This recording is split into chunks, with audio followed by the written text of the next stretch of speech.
Well, that was pretty quick. All right, welcome to the show, the broadcast, if you will. My name is Mike Reed. I am a service technician here in the city of Houston, state of Texas. And I'm coming to you with information on the industry, how to get in, and updates. Lots and lots of updates. Hold on one second here. We're going to add some other stuff.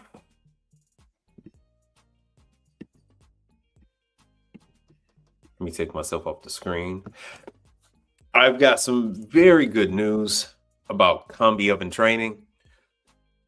So it looks like 2026 is going to be the year of combi oven training. All my bitching and belly aching has kind of landed. And now looks like we have some stuff. Hold on one second. I got some stuff to play.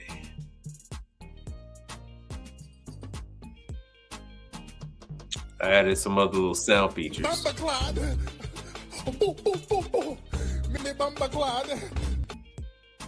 like that. All right, well, welcome to the show. Let me drop the link. This is a fully interactive show. This is designed for you to watch it,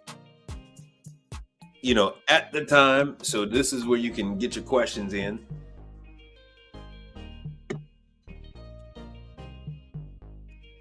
You got to have vision. All right, hold on one second. Let me get the link.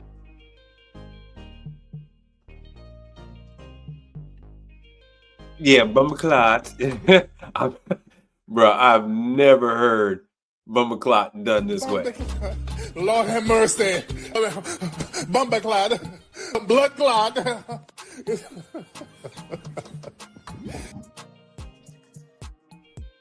I had to erase my other soundbite of Bumbleclot because the Tariq Nasheed one is way funnier. I think that was way, way funnier. Every time he says that, I fall out. I absolutely, positively fall out hearing that one. All right, let me put this on the big screen. All right, we talked about, good evening. And just so you guys know, that's the link. You can click on that link and you can talk to me live.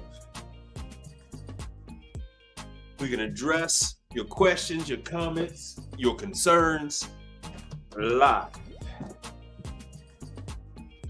I had a nice little trip. I had a nice little trip at CVS today. So I guess I can talk about some of that.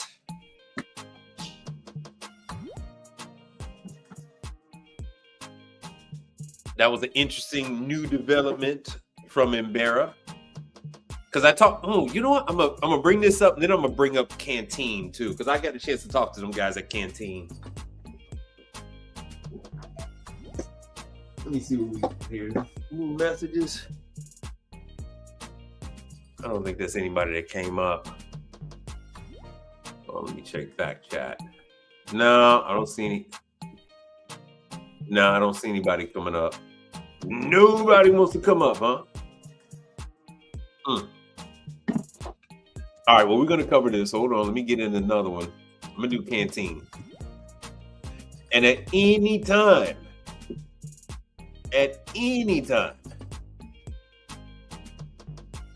you can butt on in. It is not a big deal. It's a free-flowing show. This is a teaching show. This is not about me. This is actually about you guys learning. What made me relocate to Houston is that I'm from Chicago. I'm from Chicago, and right now, hold on, let me show you what's going on. This is a prime example.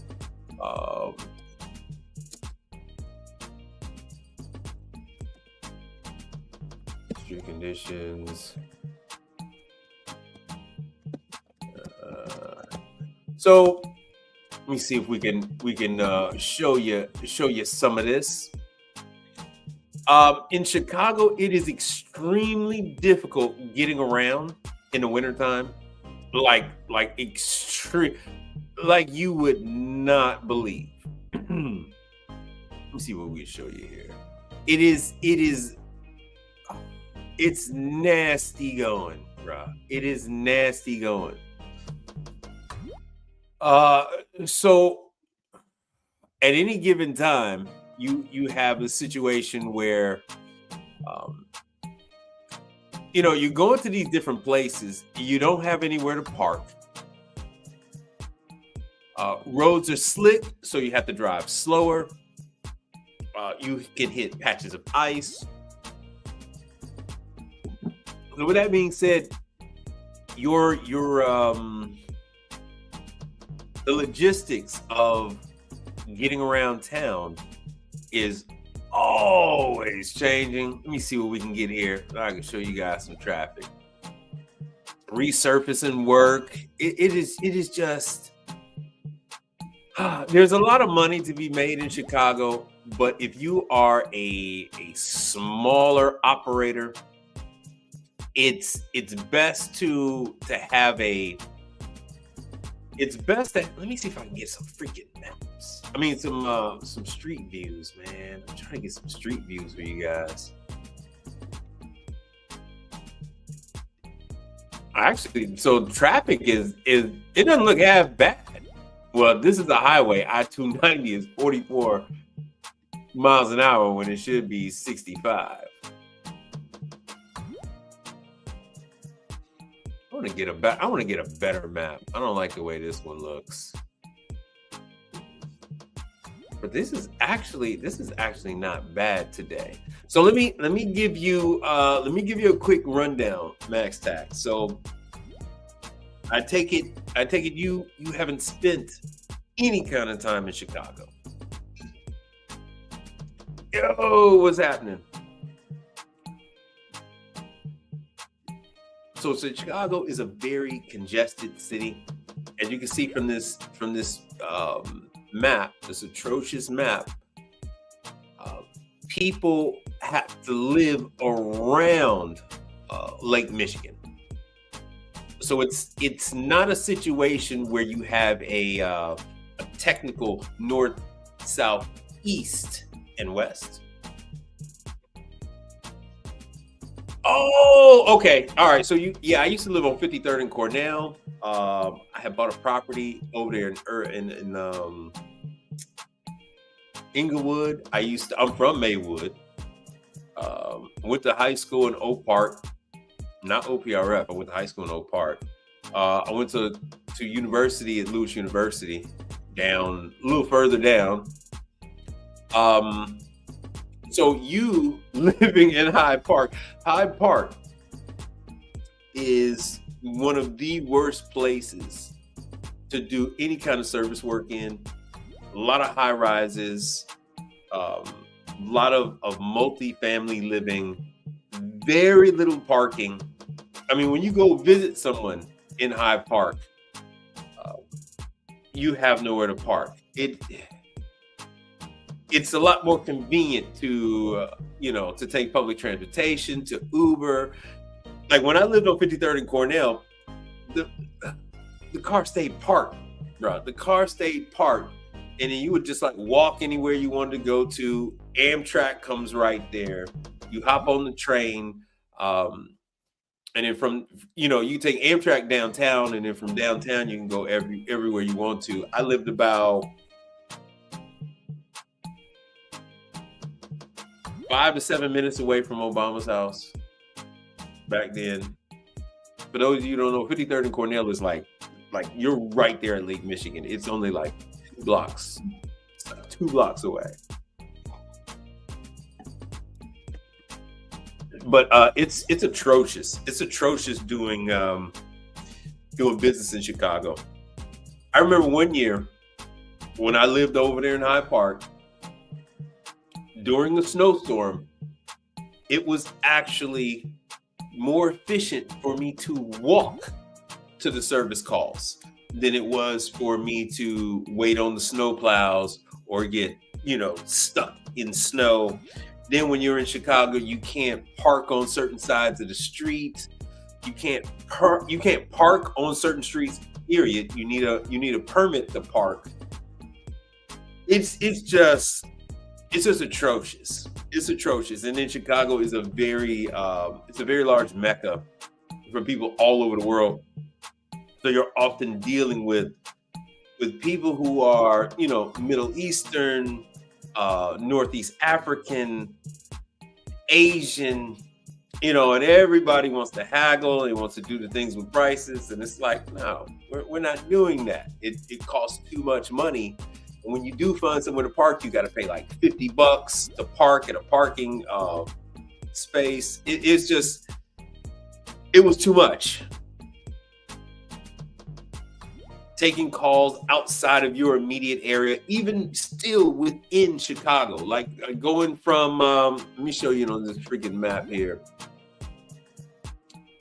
Going from, oh damn, if this thing is even gonna let me do it. When you're going from, let's just say this area down here, over to an area up here, like on Chicago Avenue, it's gonna be a lot of work. Up there, Fullerton, 64 is North Avenue, a lot of work. Western, all of this area over there. And then I actually had a store.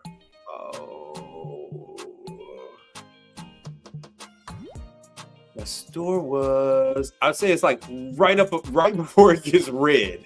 Right before it's red. Yeah, where it's, 11 miles an hour where you're driving on the highway.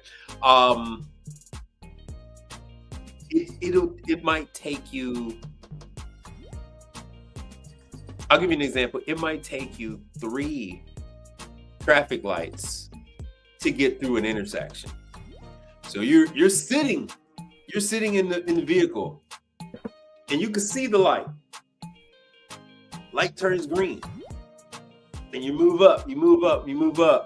Yellow, red. You still didn't go through. Light turns green again. You move up. Yellow, red, and you still haven't gone through the damn intersection. That is Chicago. It is nasty. It is very nasty going through some of that traffic. And then, like I said again, once you get there, the parking, once you get there, you might have to go another mile. You might have to park a mile away. Now, these are city blocks. You might have to park a mile away from the actual location that you're trying to go to. So it's just thinking about all this is giving me grief. Just even reliving some of the drama. And the whole time the customers are like, are you coming? When you come in, blah, blah, blah. People want to yell at you because they want you to go out to Evanston. People are yelling at you. And then, you can't take a truck onto parkways. You can't take a truck onto Lakeshore Drive. So certain thoroughways, you're not allowed to take a service vehicle. That drastically changes the way you maneuver through town. And then you might just be driving through and then all of a sudden stuff is shut down. It could be a movie. Like when I lived in Hyde Park, they were doing movies and then they would have several blocks shut down. Food trucks and all that other stuff there, the catering, the whole nine. It's just a drama. And then when I lived there, Obama was president, so they were shutting down Chicago is a whole thing, man. The president of Mexico used to go to Chicago all the time because Chicago has the second largest. Chicago has the second largest population of Mexicans.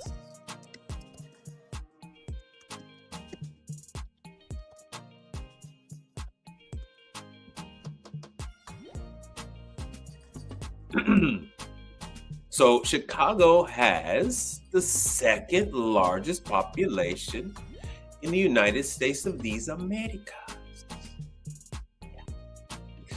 And so what this means is that when dignitaries come up from Mexico, there's a lot of traffic. Because we have because Chicago has the second largest population of Mexicans, they do have a lot of events, a lot of parades, a lot of festivals and whatnot.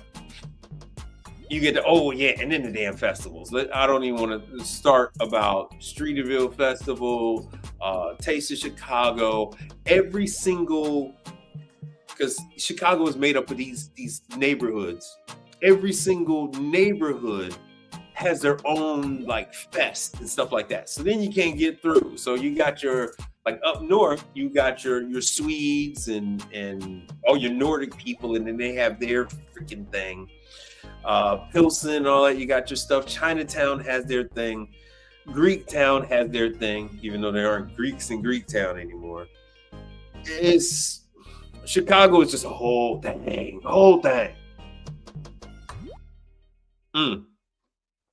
So, Max Tax, Taste of Chicago isn't the same anymore. And that's another thing, like Chicago has like Lollapalooza and stuff like that. They shut down so much stuff downtown Chicago. And when you know it, that's when customers are asking you to come down to their place, whether it's a restaurant, whether it's a restaurant or whether it is like residential. Because living in other cities, I do realize that people don't equate residential living with downtown. But Chicago is a livable downtown area.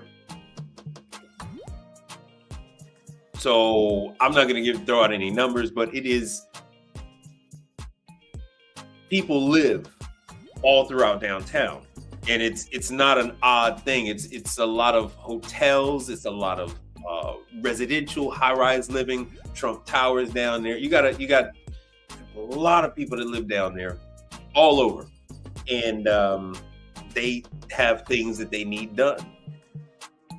And so when you live in Chicago, you kind of do a mix of residential and commercial, just purely because of locality.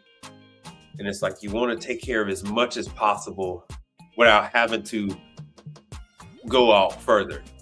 Because the further you go to Oak Park, River Forest, Hinsdale, Tinley Park, Salt Trail, you're talking about all this travel time, and it is very, very. I hope you can get it from my voice. It's very frustrating. It's very frustrating.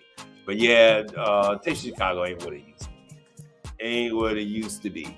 But yeah, Chicago has the second largest Mexican population. So it's LA, then it's Chicago. So lots of stuff. Let me show you here. Ooh, excuse me. All right, Lollapalooza.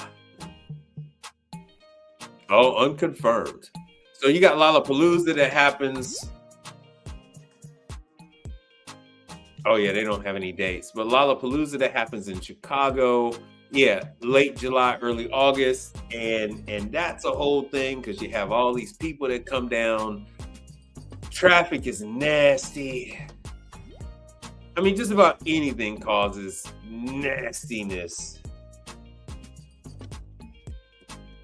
So many events happen. So, like I said here, last year, widespread street closures. around a very central part of downtown. And like I said, it's already nasty getting parking, and then you throw in these huge events, and you really can't. It really makes it nasty to navigate. It really does.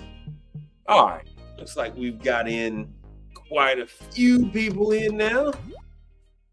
Quite a few people in. Let me see. Bumper clot. Me bumper clot. Nice. Lord have mercy. Lord have mercy. Bumper We got a clot. number of people in here Blood now. clot. All right. Talking about jobs real quick. So what we're going to do today, we're going to talk about jobs. We're going to talk about different items. We're going to talk about combi oven training. Combi oven training. So I did speak with Unox.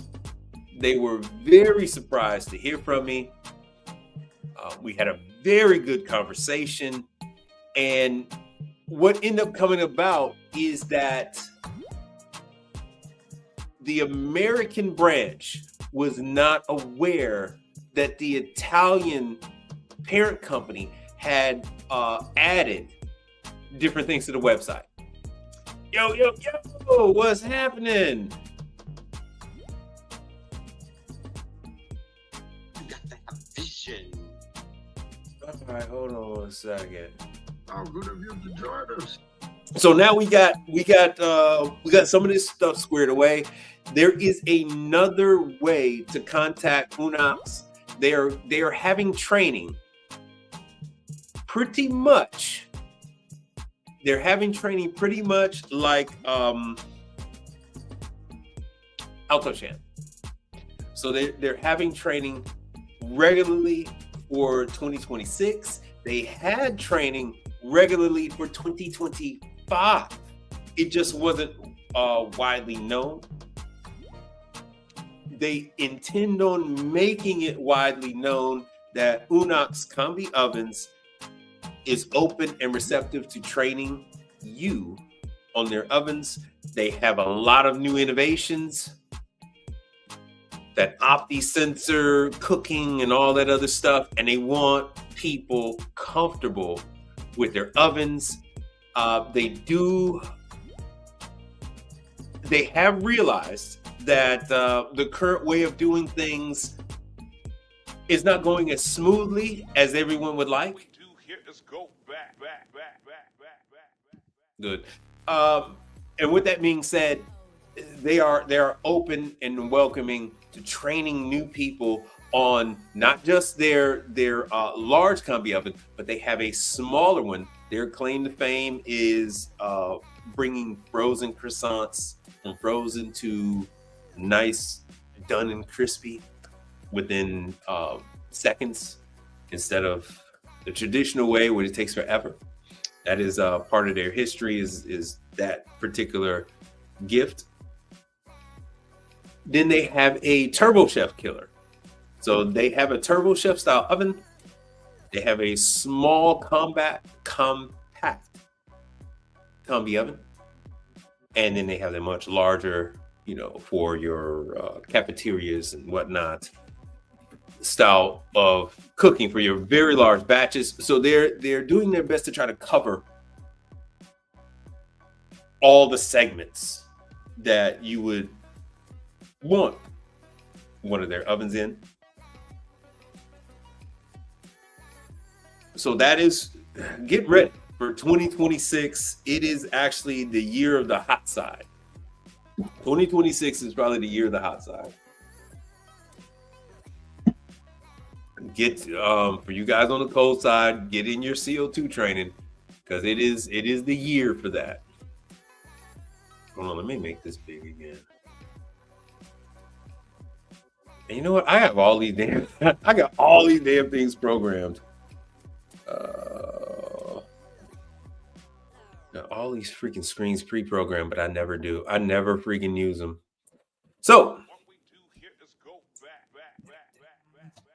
like I said, this actual part of the website, they were not aware. This is going to be live. This is going to be in-person training. This is going to be in-person training. In order to contact them, it is going to be, it is like tech support. It's tech support at Unox. I actually have the full email address. They requested that I send them the information, my information, and they're gonna put me on the list. You do have to go to Charlotte. You have to fly into Charlotte.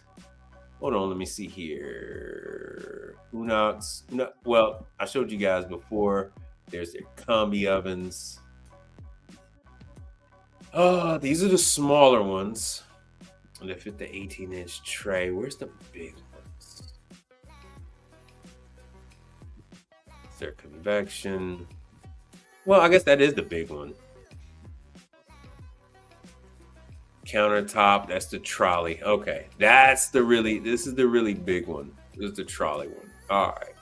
So they have the very large ones, and then they have the much smaller ones. See, $53,000. How this works, for those of you that are not initiated into the ways of how this works, you get paid to go out. You do what's called a site survey. Make sure that all the requirements are fulfilled by the client. You know, that it's going to have the right electrical service. If it needs gas, that it's going to have gas. They're going to need water, make sure they have access to water, and then make sure you find out where the drainage is. Oftentimes, what I've had to do, I've had to run water from halfway across a damn kitchen into other areas, run drains ridiculously long. But as long as you had the pitch and everything else like that, you'd be fine. And then after I was done installing everything, you get paid to install. What would then happen was a different party would come in and then do the startup. Well, they would like to streamline most of that, which means that you would go out and you would do the site survey, you would connect the units, and then you would train the customer once you're done with everything. So, because a lot of people are taking away market share from Rationale. Rationale has to be feeling the heat, but it is what it is. It's Rationale people are locked in with that. You know, we got the rest of the world. It is what it is. So they have, these rather large ones, and then it goes all the way down to here's their speed, which these are roughly about the same size as the Alto-Shaam vector ovens. So this is a direct competitor for that one, although I think these might be a little more expensive than those. So as you can see here, I mean, you're dealing with microwave, you're dealing with, so it has humidity control, so it's injecting water into the units. They have their dishwashers, so they actually wash the machines after it's done, which means you're going to have to connect the chemicals and all that other good stuff. Advanced digital intelligence, which is that the eye, and it sees what you put in there, and it cooks according to what it sees. And that's kind of like this automatic program and all that good stuff. Anyway, so that's Unox, and then let me show you where's my speed of it? Oh yeah, these are the there's no microwave in this. Yeah, there's no this is just a little easy bake ovens. But these are regular convection ovens. It's the very small one. As you can see here, they fit behind bars. I can't begin to tell you how many bars use these type of ovens, from the Vollraff ovens, all the way up to, you know, who's king in this category, I want to say is it's also an Italian one. It is shit, somebody help me out here.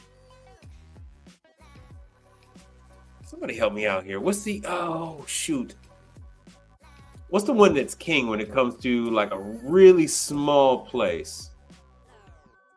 They'll put a convection oven, and it's European in design, so it's relatively lightweight. I wish they had the weights on here because these things weigh like next to nothing. I mean, the heaviest thing on these things is the convection motor. They weigh nothing. They use like just air. The differences in air to provide the shielding from transferring heat. So it's just like sheet metal stacked together. There's like no insulation on these damn things. Damn, I wish I could find it, but that's all right. It's gonna hit me too. It's gonna hit me. All right, but anyway, so that's Unox. Hold on. So Unox is doing training. They're gonna have their in-house training. So if you have a large client that is using Unox, like I have a lot of hotel clients that I've installed these units for. So that's why I'm involved with Unox. And you might actually pick up a dealer in your market that deals with Unox, and you could talk to them about providing service. That way you get all the CODs, that way you get all the installs. And of course the installs are cash. The installs are COD as well. Because I don't think Alto-Shaam has any updated training. I haven't called Alto-Shaam. I haven't talked to Alto-Shaam. It says 2026. This is December after all. So this stuff should be coming up.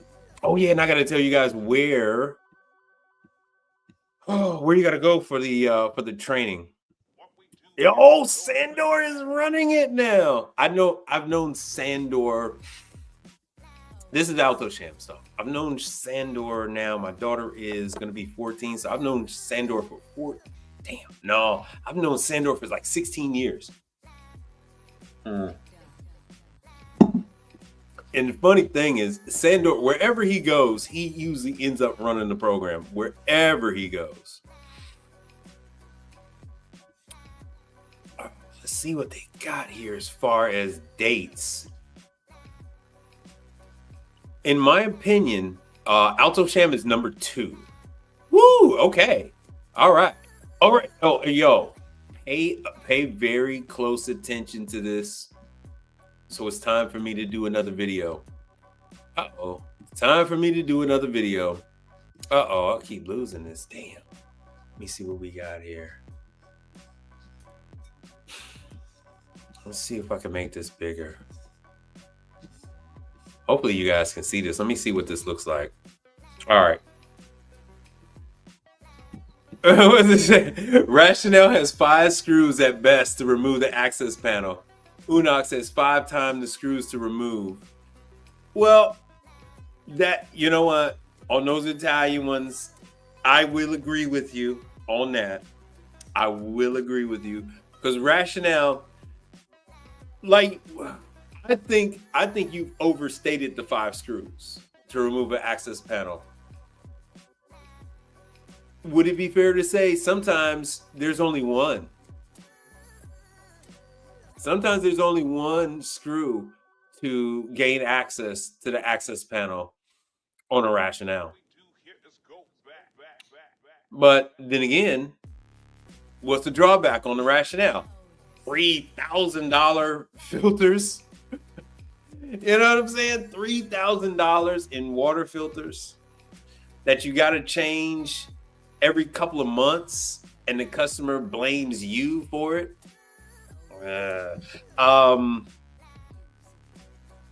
Dude, the damn care valve, the Y valve, the care valve that always goes out on the damn Rationale, the blown fuses. just rationale, man. It rationale usually turns your customer, servicing rationale, it usually ends up turning your customer against you. I don't give a damn what your relationship with the customer. They usually take whatever you're doing, whatever you have to do to the unit, they usually take it personal, and I don't know why with rationale, it's never simple, man. It's never what it should be. And you're always tracing down these damn mysterious fuse popping situations. And it's like, oh, that one odd fuse, inline fuse is buried deep in there going to the board. Oh yeah, that's the fuse to protect the board. So that is causing it to blow. So you gotta check all these other things to see why it's popping it. And it's just a pain in the ass. It's a pain and it's a never-ending pain in the ass. Never ending. I have yet to find a customer to speak positively about the service company that services their rationale. I've yet to find it. In all the years, I have yet to find it. Only time you find people, let me make myself bigger for this. The only time that you don't find people complain about rationale is when they actually have in-house maintenance crews that will spend the time doing whatever needs to be done to the damn units. And those units typically will last decades.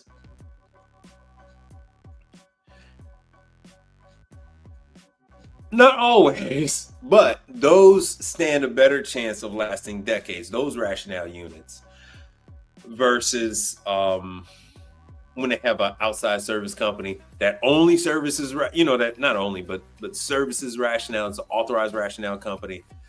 Just everyone ends up hating them. Everyone ends up hating the company that serves the rationale. Not the kid. I'm good. All right, hold on one second. Oh shit, I had this one right here. Let me give you the Alto-Shaam. And even if you are doing rationale, there's nothing wrong with doing. Now, like I said, I'm not going to take away the fact that rationale is number one. Rationale is hands down number one combi oven. You could damn near say that they were first. People will say that they're the Bentley. And then, you take from that what you will. Because people like to talk a lot of shit about Bentley.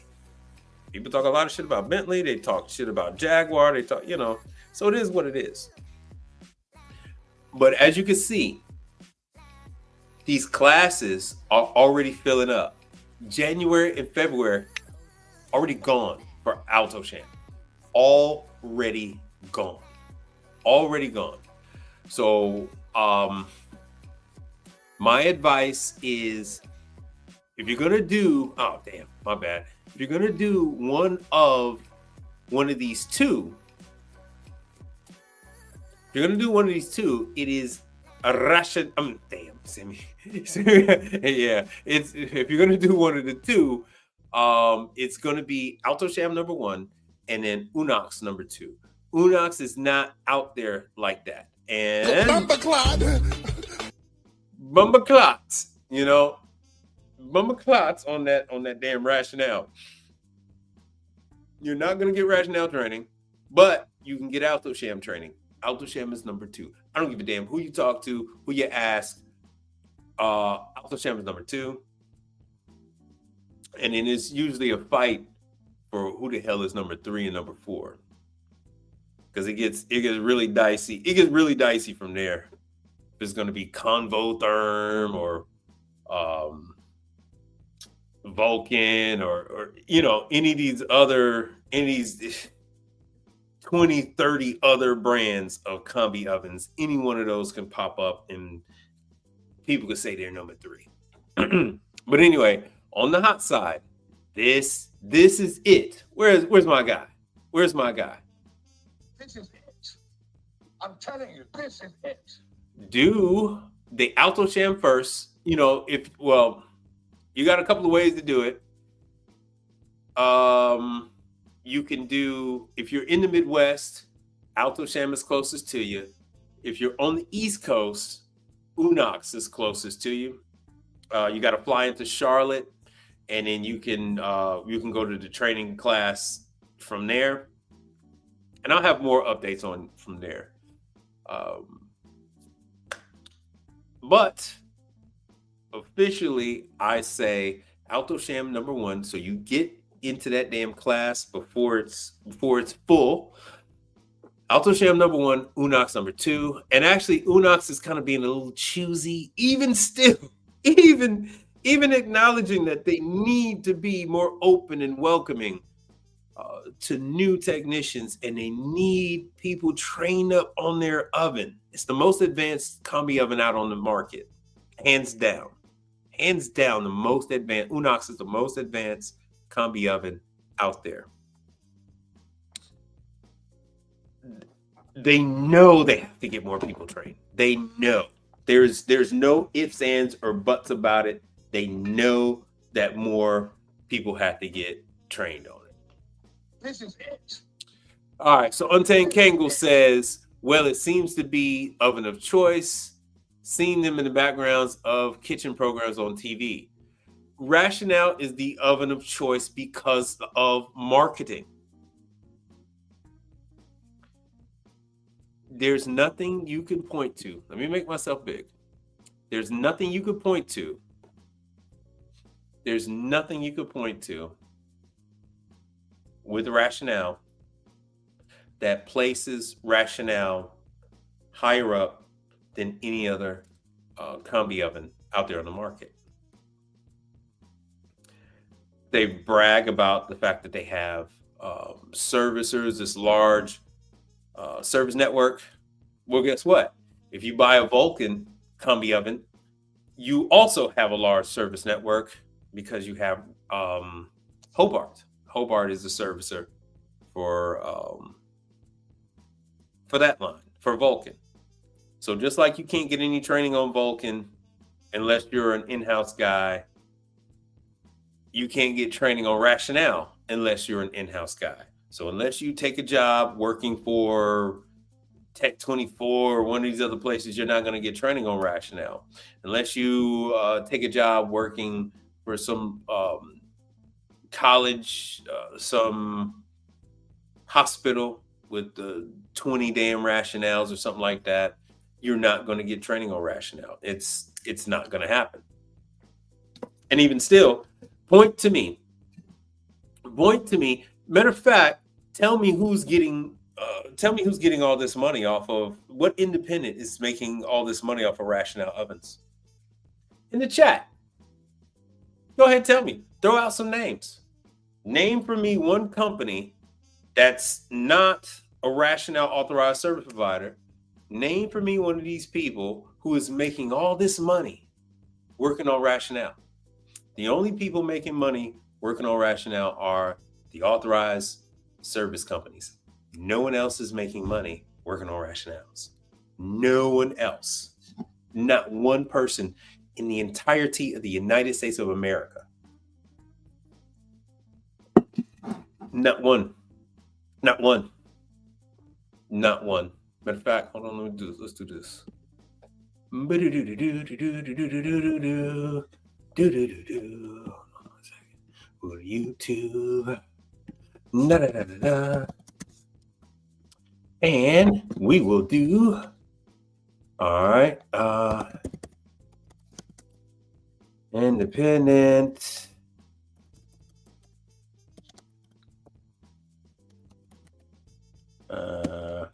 Damn, I'm spelling it wrong. Oven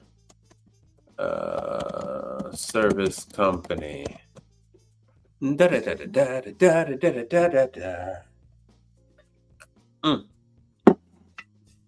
Let's see here. You're finding nothing. I see one. And who is this from? Is this from What year is this?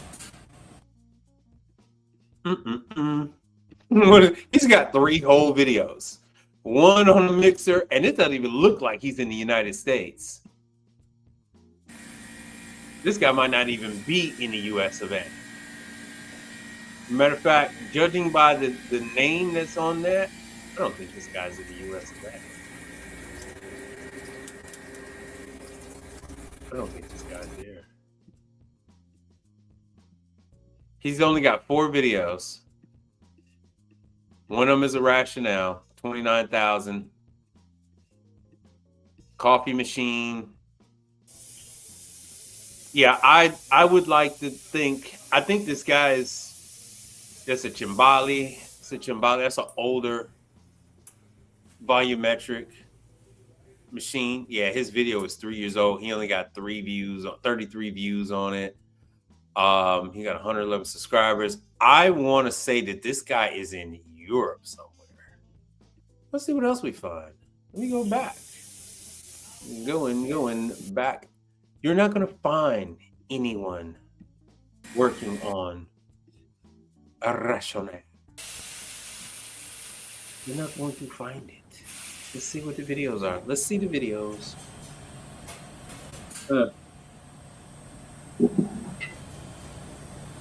Yeah, this stuff don't work. So let's see here. This guy's advertising. Magic Touch. That's an old. See that one? It uses that literally has like 1 screw, and that's the old one with the knob. They don't even have that. You lucky to find one of those.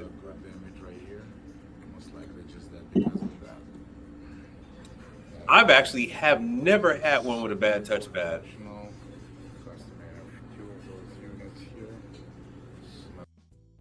Yeah. Rationale oven repair. Let's see this one. Not in the United States. Not in the United States of these Americas. Oh, wait. He went to New York.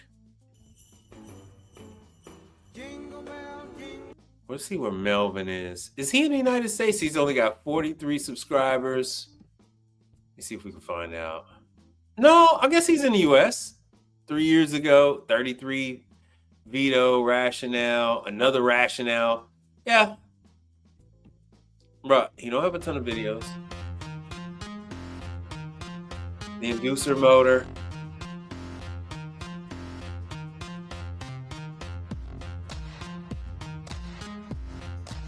Yeah.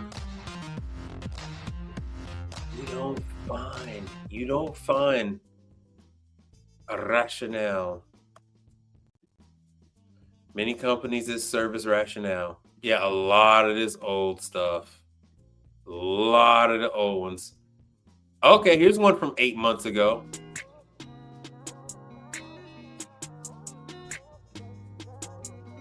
You see where Vlado is. Oh, yeah. He looks very Eastern European. Yeah. Let's see if any of this stuff is in English. Care pump. Because you get a bunch of stuff gets locked up in there. So, as I said before, you're not going to find a bunch of guys showing this. You're not going to get a bunch of guys.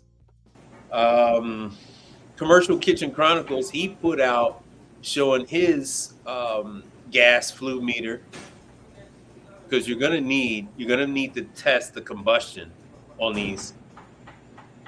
There's the module test, and once again, these are older units. They don't have these knobs on these units anymore.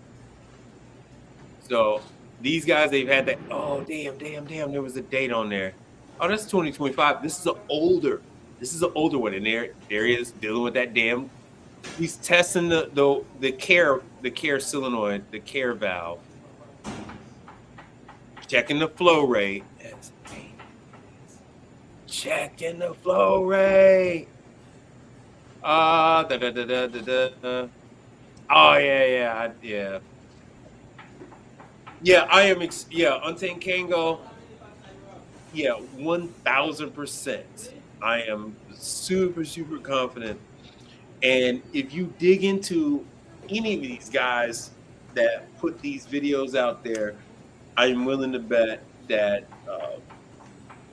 if they didn't come from another country where rationale is a normal thing, yo, brother Frank, they probably worked for a company or they were an in-house guy, and now they've gone out on their own. But it is a very to trail and Max Tags tutorial.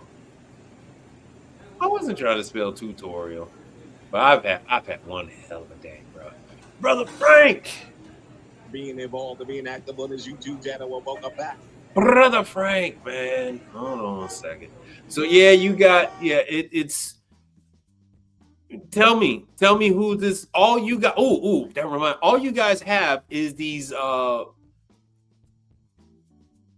you guys have are these illusions, these imaginary riches that you're going to be making on Rationale.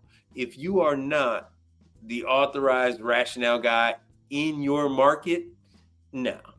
Yeah, see, here's the guy right here. He don't speak no English. Carhartt Seat Saver custom seat covers. Outwork them all. As a matter of fact, I got this. I have this video for you. For the roughest of I've days. got something for you. Rain Defender finish keeps the seat Hold on a protected. second. This is the seat cover that makes it easy to work hard. Where the hell would that video go? Wash them when they're dirty and put them back. No, that ain't it. Damn it. Traditional Carhartt brown and Carhartt gravel complement any Gentlemen, interior. gentlemen, don't waste your time in the vain pursuit of this and that endeavor. To be high on hopes and illusions. To be high on hopes and illusions. To be high on hopes. Be high on hopes. You guys are high on that hope. You guys are high on that hopium. High on that hopium. Nobody has ever told you that you are going to make a fucking dime working on Rationale. Not one person has ever told you that you're going to make money working on Rationale. But you guys are high on hope. Talking about, oh, I'm going to work on Rationale. Nobody fucking told you that shit. Nobody told you that. I'm going to tell you. Look, man. Go ahead, focus on the number 2, 3, 4, 5. The best thing to do is to focus on the combi ovens that your customers have. When you see a Rationale, it's German anyway. I don't know why I put it that kind of accent on it. But when you see a Rationale, the very, very first thing I do is I tell people, when you get rid of this, give me a call. I will take care of your Unox. I will take care of your Alto-Sham. I'll take care of your BKI. I will take care of whatever else you got. Except for Vulcan and Rationale. See, outside of those two, I'll take care of whatever the hell else you buy. I'll help you snatch this thing out. No, that's what you do.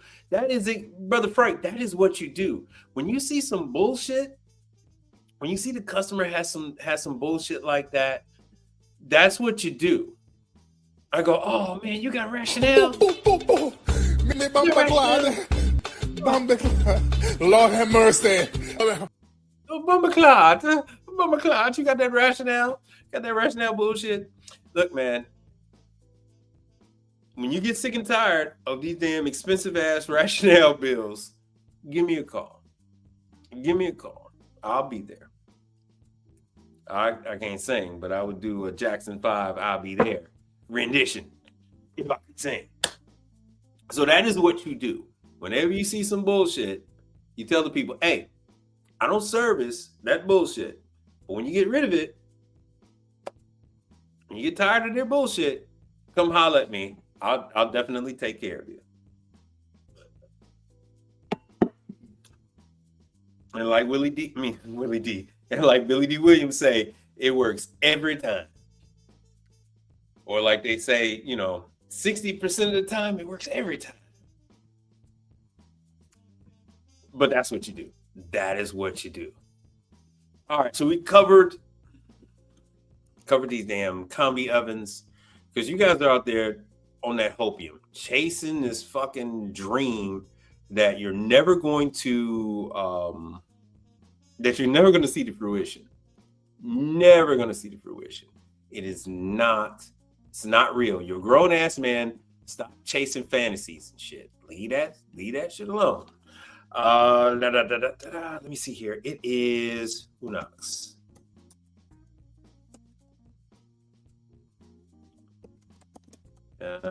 Unox oven manufacturer. Let me do in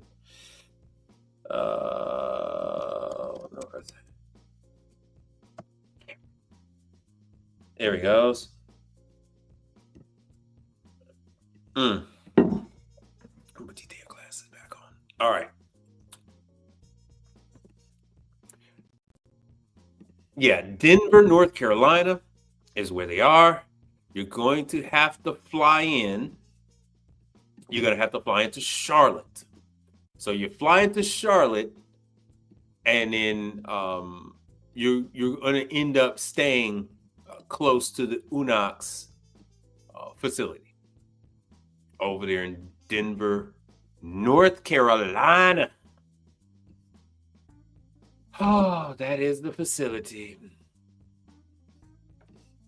So that's what you're going to do. When it comes to Alto-Shaam, you're going to fly into Green Bay. Or if you've got family and stuff in Chicago, you can fly into Chicago and then go on up to Green Bay. So you got your options. And that's another thing. You can also go to Chicago and drive up, or a couple other cities over there. But if you're looking for a cheaper ticket, you could do Chicago, and then you can take the train on up, or you could drive on up, or you take the bus on up. So you got a couple of options with that. Now, this is Unox. Like I said, Unox is being extremely aggressive with their marketing. They are being extremely aggressive with this very technically advanced This is it. oven. I'm telling you, this is it. So right now, Alto-Shaam with the Vector, and then Unox with this eye, the eye thing. Are you guys familiar with the eye that Unox has? Do you guys even want to see it? If you don't want to see it, then I'll move on to some of the other stuff. But just know that the Unox oven, you could take your raw food, you put it on the tray, and as you slide it into the oven, the eye sees the food going into the oven. You can do various different configurations too, and then it automatically starts the cook for that food. No hitting buttons. You can also do it with your phone. No tapping on the phone. It automatically is going to start cooking the food according to programming. So that is what Unox has got going on. And I don't quote me on this, but I think they have this like retrofit thing. They have some option where it's like $1,000 to add the eye to some of their other ovens. You want to see it? All right, cool. You want to see it? All right, here you go. So let's do it. Do. Unox Opti Cook. Oh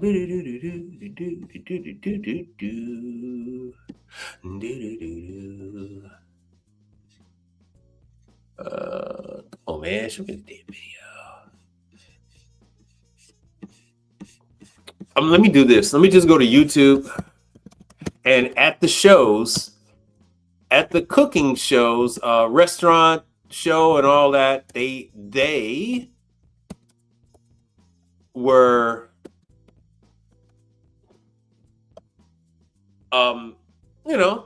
showing off. Oh, these shorts are good. Let's see if one of the shorts. No. Hello, my name is Kent Nani. I'm your personal active marketing chef for Unox. Unox is a leading provider of combi oven solutions in the market. One thing that's unique about us is the versatility, as our ovens can steam, smoke, poach, braise, dehydrate, air fry, and anything you can imagine between 86 and 500 degrees. With multi-time, let's get my new products out. Then I shut that door, but each time I've done that, I've lost all the heat and energy. By the laws of physics, that's This is 6.5. bullshit. Let me show you the OptiCook. I really want to show you the OptiCook. Oh, there it is. There it is. Hey Unox, preheat it to 220 degrees. Okay, preheat to 220 degrees. Hey Unox, preheat it to 220 degrees. Okay, preheat to 220 degrees.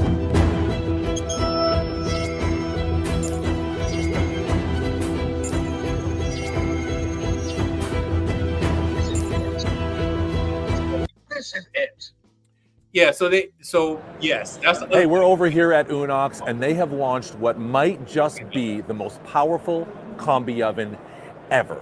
We need to talk about the Chef Top X.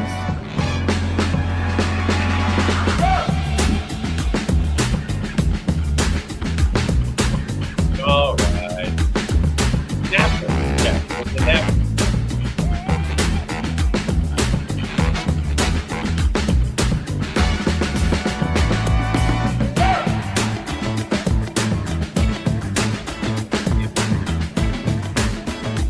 Come on, dude.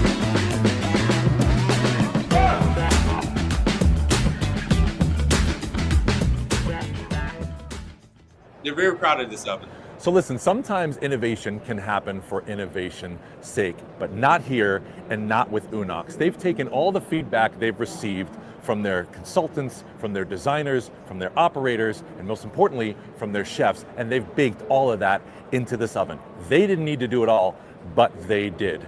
Digital ID control panel. This thing is fully programmable, fully customizable, and it's a smartphone on the front of your oven, and it mimics an app on your actual phone. Now you literally have an oven in your pocket. Voice activation. You can give this thing voice commands and it's going to follow your instructions. AI cooking. Check this one out. What time is it? So now we can speak to the oven, because if my hands are full and I need to add a timer or start a program, I can verbally do it.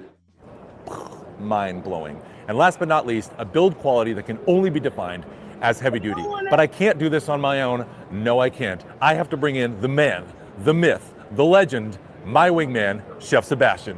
Come on, man. How are you? Good. How are you? It's great to see you. I'm doing super well. Maverick Listen, and Goose back together again. Listen, this thing is a game changer. Absolutely. I need you to take me through it. Yeah, Talk absolutely. to me. So Unox is an innovation company, right? That's what we do. That's what we stand for. And it feels to me that Chef Top X really sums up the 35 years since our founding and kind of brings that together, Love right? it. We really looked at this oven and really rebuilt it from the ground up. We wanted to make sure that this is something new, something innovative. We kept our I want you to I want you to pay close attention to the actual size of the oven. This is where the market is going to this much smaller footprint, multiple ovens, but not taking up, 36 inches, 40 inches in the kitchen with width. They're really going with a much narrower profile. Of course, our existing technologies, the dry mixing, the steam mixing, all of those things that we're known for, but put them in a much nicer package and a much more efficient package, right? Total reboot. Complete reboot Love from the it. ground up. New washing system, new fans, new fan sizes, everything rebuilt from the ground up. Wow. But as you said, the absolute star of the show is the digital ID as well as the AI, right? It's probably the most intuitive interface that you can have on the market right now because it mimics what we do every single day anyways. You're on your phone every day, every minute, all the time. It's what we're used to. Feels the same way. You can customize this, you can build this, you can make this your own, right? And this is truly, you said it so well, we want this to mold around you. Much like when you go and buy a smartphone, you and I go buy it at the same time. It's the same smartphone in that moment. A month later, you've customized yours, I've customized mine. 100%. That's what we want with this. Out of the box, the same for everyone. in the end, everything the way you want it. Wow. The AI will constantly ask feedback from you, from the cleaning cycles to the cooking cycles and so on and so forth. So it will constantly try to improve itself and be the best assistant it can be for you. So the oven is always requesting feedback from the user on all the various cycles and attributes of Absolutely. the unit to continue to mold itself into what obviously works for it. Absolutely. That's fantastic. Yeah, and the Super greatest cool. thing about that is because you can create these profiles will travel with you anywhere you go. Sure. I can fly to South America, to Asia, wherever I go. I log into one of these ovens, my profile will be there. All the knowledge I have gained and taught this machine will Wow. be there. So it knows how I cook, how I like to cook, and how I interpret the cooking. I mean, first of all, it's cool. See, so what they're trying to do is build that loyalty. What drives these purchases are the executive chefs, the head chefs. What drives these purchases are these restaurateurs who have an executive chef background. They're attacking fine dining first with this mindset. I'll give you an example. Here in Houston, we have restaurants, and it's just one of them, but they'll have other restaurants that serve the exact same menu in other cities in the country. So there'll be one in Miami, there'll be one in Houston, one in Dallas, one in LA, but they're all serving the same thing. So if you can imagine, you have one of these ovens, and then when the executive chef goes through, when the ownership and quality control go through, all they have to do is take their phone, and they're able to run through the new programming, the new menus, and train the staff. Everything comes out the same. Everything comes out the same as intended. So people like consistency. They want that whole McDonald's feel, but they want it at that higher level. So this way, when this stuff is cooked and you've had it in Miami, when you go and you bring your loved ones to the same restaurant that they have another one in Houston, you want that same, say, I told you it was good. They have this in Miami, they have this in, in South Beach, and, I told you it was good. And it's supposed to turn out exactly the same. And that is what this is, doing. When someone gets trained on an oven like this, from the cooking standpoint, when someone gets trained on an oven like this, they get accustomed to it. And then when they go to their new job as executive head chef, they then say, yeah, we're going to kick those Vulcan ovens out and we're going to put in all Unox. And this happens. They make the restaurants make those kind of investments. So they will say, oh yeah, Enrique is the new head chef for all 20 of our restaurants throughout the country. And we're putting in all Unox, and he says this is going to be the best thing since sliced bread, and this is one of the things that they do. So I'm trying to tell you that you need to get in on this stuff when it's brand Gorgeous. Yes. Right. And just by looking at it, you can tell how user friendly it is, which is Absolutely. not always the case for control panels. Correct. Right away, I'm like, oh, I've got this. So Yeah, that's absolutely. great. It feels familiar, right? It feels like what you're used to. Familiar it's is the just word. really exactly. And you can customize this completely, the screen too. You can create extra pages. You can remove widgets if you want to. You can have the favorites that you have, timers. You can really build this into your machine that works the best for you and your operation. I noticed a widget on there that said air frying. So in the industry, we're getting asked all the time, Absolutely. are there commercial air fryers out there? This thing can air fry? Is it fan speed? Talk to me about how we're Absolutely. doing that. Thank you so much. I Okay. really love to talk about this feature because Okay. it makes us very unique in that way. Okay. So of course we all know in combis you can control the moisture and you can Yep. make sure that you add moisture into the cavity, right? However, in our feature you can also extract humidity. And that is truly where we shine. And that's where the air frying feature comes in. Okay. Right? So it's all about airflow and getting all the humidity out so that everything crispens and really gets nice and brown. In addition to that, we actually not just have 5 air speeds now from 4 from a prior model, but also 2 air tornado settings that allow you to really go to the absolute highest speed. All right. Now we're gonna go to this one, and then I'm going to. So this is Alto-Shaam.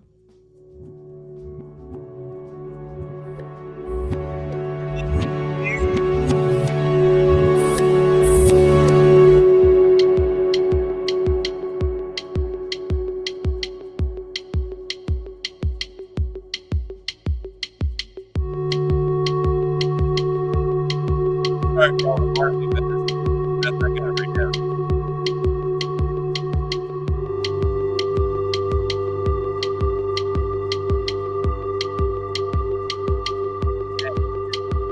All this stuff.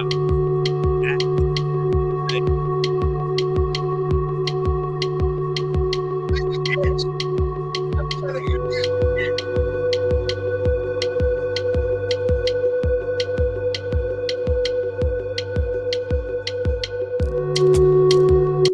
You see that, right? You see 1, 2, 3, 4. So now you have 4 impingement blowers to work on. 4. You have, a lot more things to work on. So it would behoove you. Now, this is Alto-Shaam. It behoove you to go to the class because, like I said, this is the next big thing. It allows you to cook. The way they have it set up, it allows you to cook different temperatures on each different level because of the impingement blowers and no flavor transfer. So the thing is, you can cook fish on one level, steak on another, pizza on another, and your pizza is not going to taste like fish, your steak is not going to taste like fish, and vice versa. So, I figured this is all marketing. I like to have a little bit more with the chefs, but so let me breeze through this. Yeah, well, the whole thing is, yes,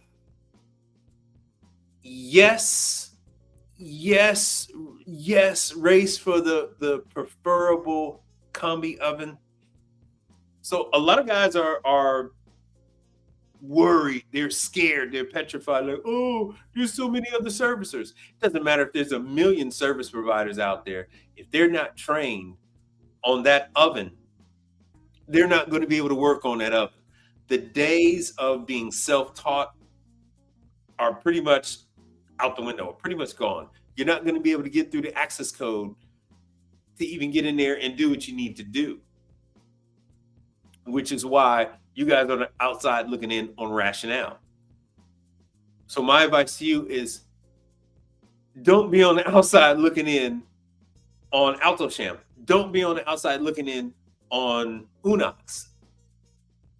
Become a major player, and then you don't have to worry about competition. Competition has to worry about you. That's the name of the game. Anyway, so these are some of the other things. You see how it goes, even distribution. Lots of things to work on. The handles are an issue right now. Handles break. Being no flavor transfer. These things need to be level. I have found that when they are not level, you have a problem with this door catch that's right in the middle of the screen. The door catch runs into certain issues, and that leads to problems. Again, you have this, iPhone type of screen and programmable, and they have different heights, but they're all the same width.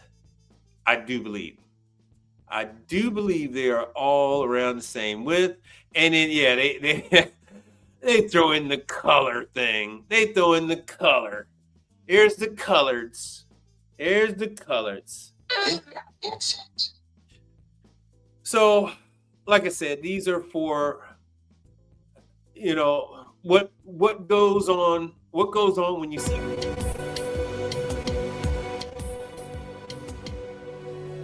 is those are then marketed.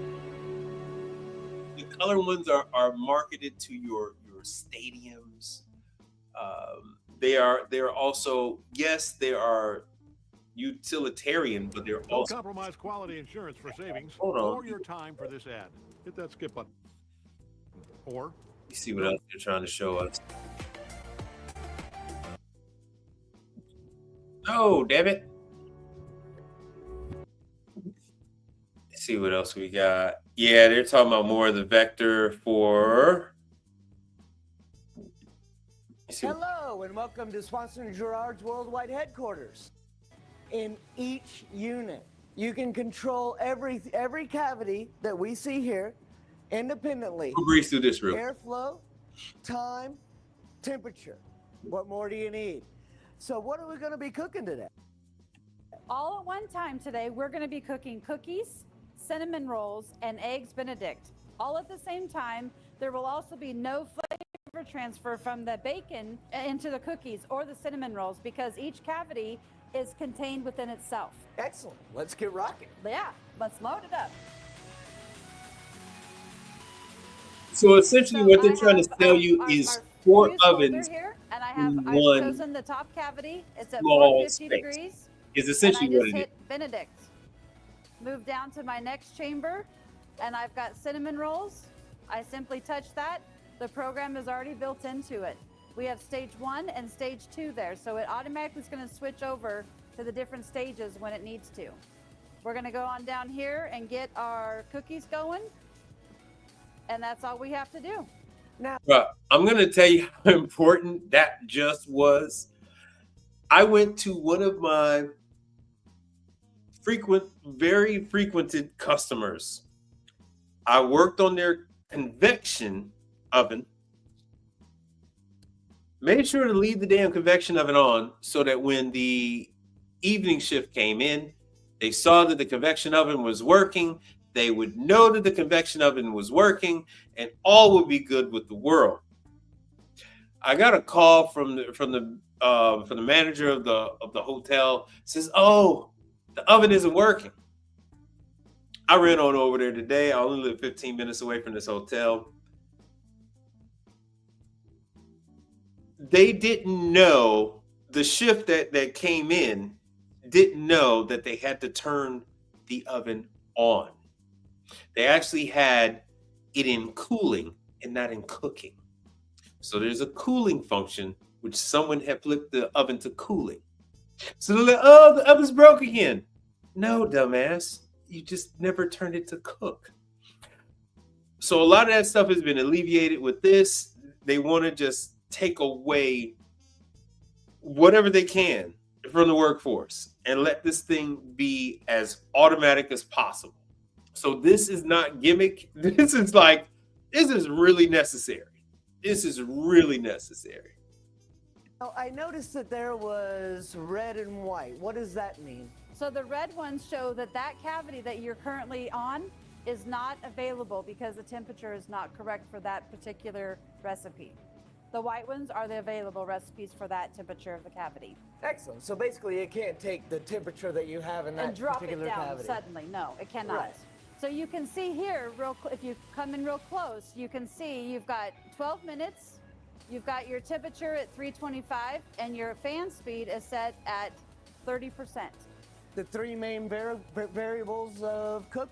And as you can see on the screen, this is the AltoSham. This is the AltoSham Vector.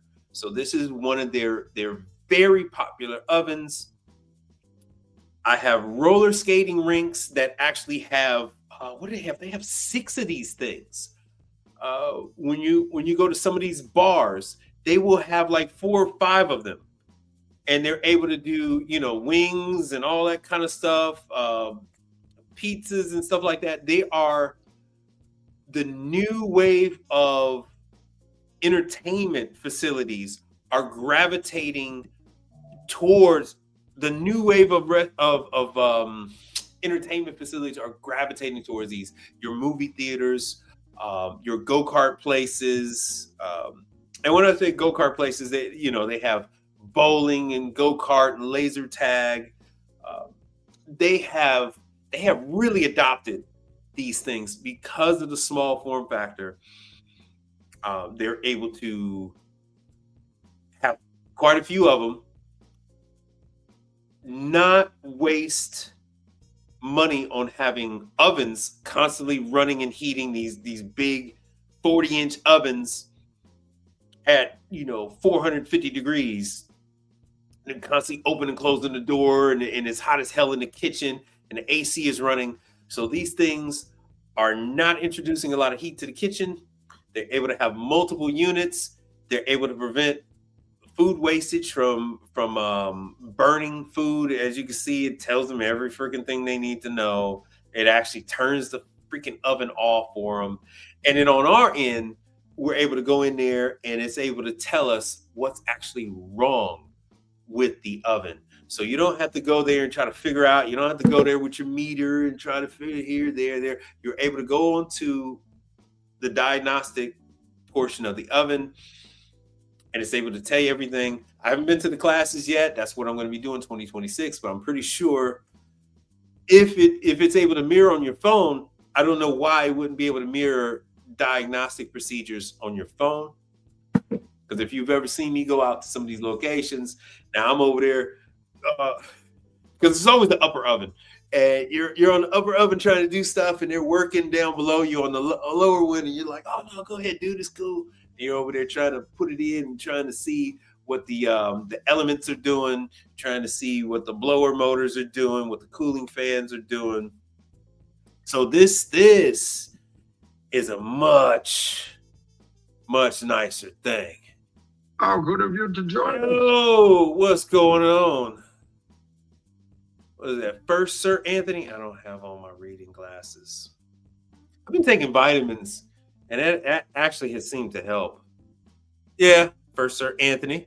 Thank you, brother. Thank you for being here.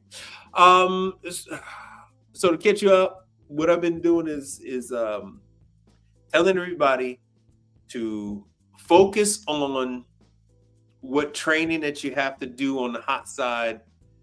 2026, probably year of the hot side training for most people. You can get in your XLT oven training. You can get in your AltoSham training. AltoSham is already starting the waiting list. January and February training classes are on waiting lists already. It's not going to take long before the rest of the year is gone. You book your training classes, and then you're able to get a better deal on flights. Because the longer you wait, the higher the ticket price is going to be on your flights. So you got in Wisconsin, you got AltoSham, and then we have in North Carolina, it's Denver, North Carolina. You have to fly into Charlotte, and then you go on up to Denver, North Carolina for the UNOX training. And they're doing it on invitation only basis, but they're going to give me the whole list for 2026. I'm going to give you the list for 2026, and then we'll have the prices too, because they're going to get back with me what the prices are going to be on the UNOX training. Yeah, brother, this is, I know, like, Brother Frank is refrigeration AC guy, but Brother Frank, there's nothing wrong with picking up one or two items on the hot side. Conveyor ovens and combi ovens. It's not like you're dealing with the oil and the grease and all that stuff with a deep fryer. The conveyor oven, the convection oven, you're kind of dealing hand in hand with the AC system. Like I said earlier, when they have like a bigger rationale, they're dealing with a lot of steam coming up into the location. All these locations are trying to keep the damn place from being so damn hot. You got your return air you got to deal with. So it goes hand in hand. It goes hand in hand. Oftentimes, the customer doesn't know that they have an air conditioning problem. They don't know that they have these issues until it's brought up by the oven, until it's brought up by the conveyor pizza oven.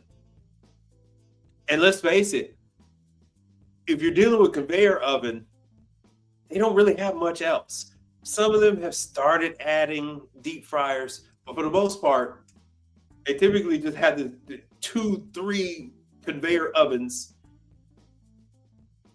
and then they have to do their AC. I have one client in particular, they have a huge problem with their AC. Smoke is all over everywhere. It gets into the ice machine. It's a huge thing. I don't deal with AC. They've been begging me for years to get involved with their AC. I don't deal with their AC. But this kind of stuff goes hand in hand. So if you guys are AC people, dealing with the ovens is not all that bad. It really, it's not like dealing with deep fryers and, pressure fryers and all that kind of stuff. To be honest with you, you stay relatively clean dealing with the conveyor ovens. You stay relatively clean dealing with convection and combi ovens. Out of that, everything else, dealing with griddles, grills, hot plates, hot tops, whatever the hell they want to call them now. You get involved with messiness with that, but not so much with the other one. I mean, there's always going to be somebody that's going to disagree with me, but typically you don't. Now, let's see here.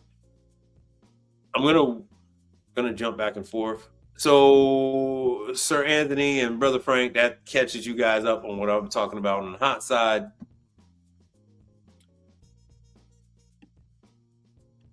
Let's see here. Sister Mel had wanted to know a little bit more about the company called Canteen. This is for all you guys that are looking to gain steady employment. This company Canteen, I went out on their behalf today. It was an Embera job. Canteen purchases the units from Embera. They run their own vending service. This was for CVS. And so there's a whole segment of companies that provide a little store, right? So they provide the vending machines. So they provide the microwaves. They provide the frozen food, all the snacks and all that stuff. And they have the whole thing where, the customer does the self-checkout. So the customer has the self-checkout. I've shown you guys these vending machines, these refrigerators where they have the camera and they charge you when you put your credit card in and all that good stuff. So Canteen needs technicians. Oh, that is Embera. Yeah, that's an Embera. I believe that's an Embera. This seems to be, it could be something different. It could be something different. I'm not going to say, oh, damn, you guys couldn't see, my bad. I'm not going to say definitively what the hell that is. I don't even know. This might not even be in the U.S. This might be in Canada or in Mexico or something. Who knows where the hell this is? All right, but yeah, so they run these services. They stock the machines. They charge the companies and all this other stuff to provide this. Oh, another one in North Carolina. So they're in Charlotte. How about that? It all ties in together. Let's see what they got. Coffee and refreshments, the whole nine. Let's see here. maybe it's under About Us. So yeah, Canteen has a big stronghold here in Houston. Like they have this fully automated, like you put your credit card in, and then once it verifies your credit card, then you walk into the room and you're able to pick out whatever the hell you want, and then it charges your credit card when you walk out. So it's got the RFID chip and everything, and then it charges your card the minute you walk out. So let's see here. Oh, where the hell are jobs? Why are they making it so hard? Why the hell are they making it so hard? So they work on their own equipment from time. I mean, they have their own technicians, but then they could rely on the manufacturer to send somebody out. Maybe it's under career. Oh, damn. There it is, careers. My bad. My bad. Medical, dental, vision, flexible hours, which is true. Hell, most of the technicians are out now because they have so much seniority. They're out till freaking January, which is why I had to be Halo dropped into that joint. Because everybody got all this damn seniority. And once again, they're doing the training. They will train you on refrigeration. They will train you on all of this kind of stuff. All of this. Let's see here. Find your job. Let's see what we got here. Looking for a job with Canteen. You're looking for tech. Let's see here. 60153. Chicago, man. Oh, 10 jobs. Audio visual technician. Oh, on the South Street. Hoity toity. Technicians hourly. Urest is one of their brands. They own a lot of different companies. I didn't even want to get into it. Specialty coffee, blah blah blah. Michigan Avenue. Yeah, because they run this. You think you're going to a particular store, and those employees are employees of that branded shop. They are not. They are Canteen employees. Canteen actually runs this stuff. Salary manager, Chartwells. It's very similar. If any of you guys are familiar with the airlines, like you go to an airline, you go to check in. That person that's checking you in doesn't actually work for the airline. They work for another company, and they can actually check you in. They might go and go to behind the counter of maybe 4 or 5 other airlines, and then they check you in. And that's because they don't actually work for United. They work for a company such as pretty much like Canteen. Hold on, I'm trying to find tech. See?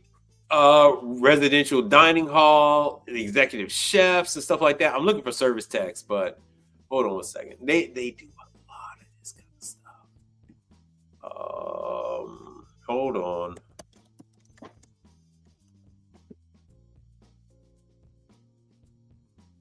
Let's see what we got. Michoacan. I don't want Mexico. Why would they say Michoacan? 60153. Let's see here. How did that keep going to there? I don't understand.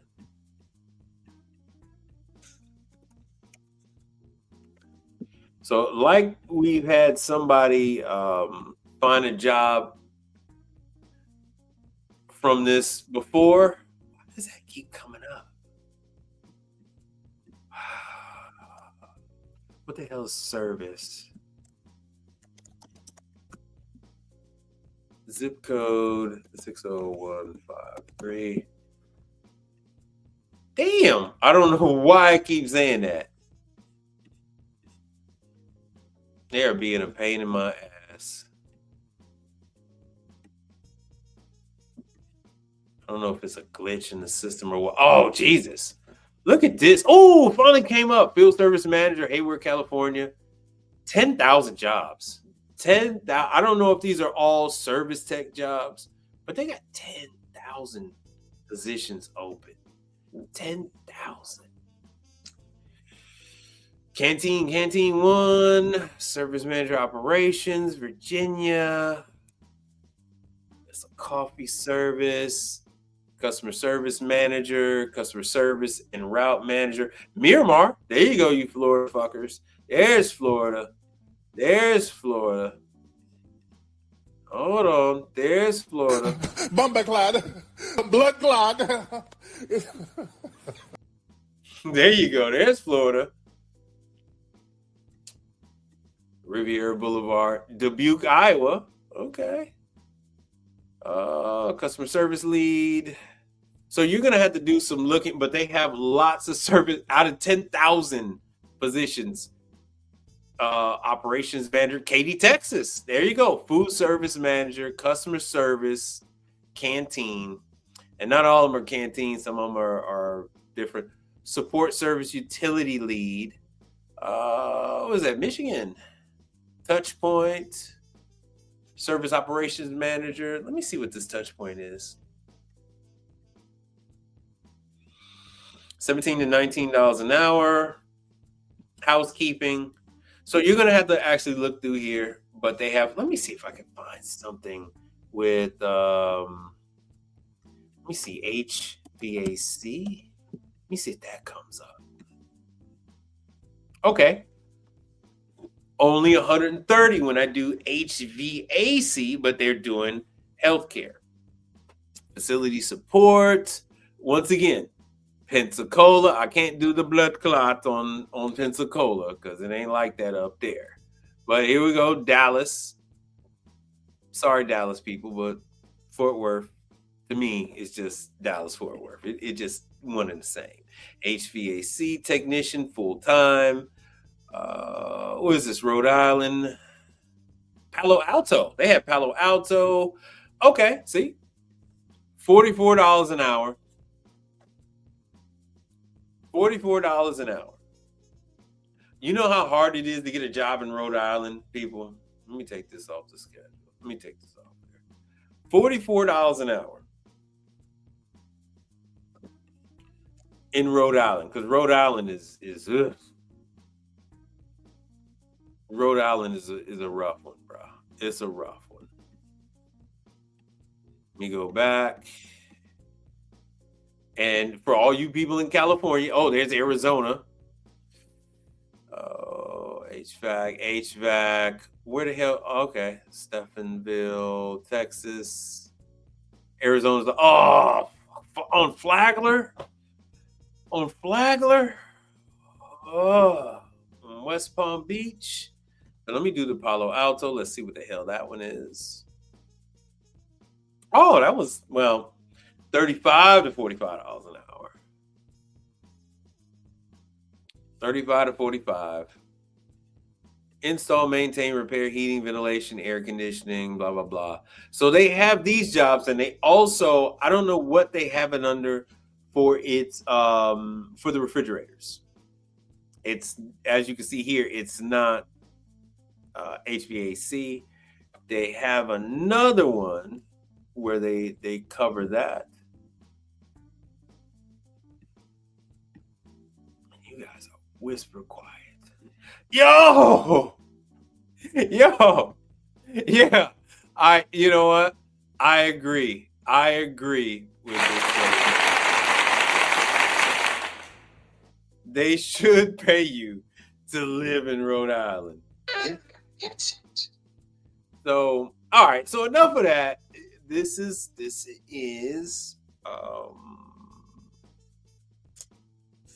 Canteen. That's Canteen. This is just one of many divisions that they own. Like I said, they do the dining. So they handle all of this kind of stuff, the food. So it's just more than just the vending. More than just the vending. They actually handle what they call the food concepts. So you go to these places, especially these malls. Like in Chicago, they have these like malls, these food halls, and you go there, but all the people there work for Canteen.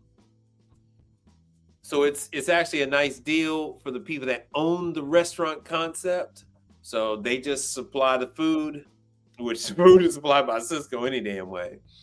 Canteen cooks all the food, and they, it's their menu. It's their menu, but Canteen is cooking the food.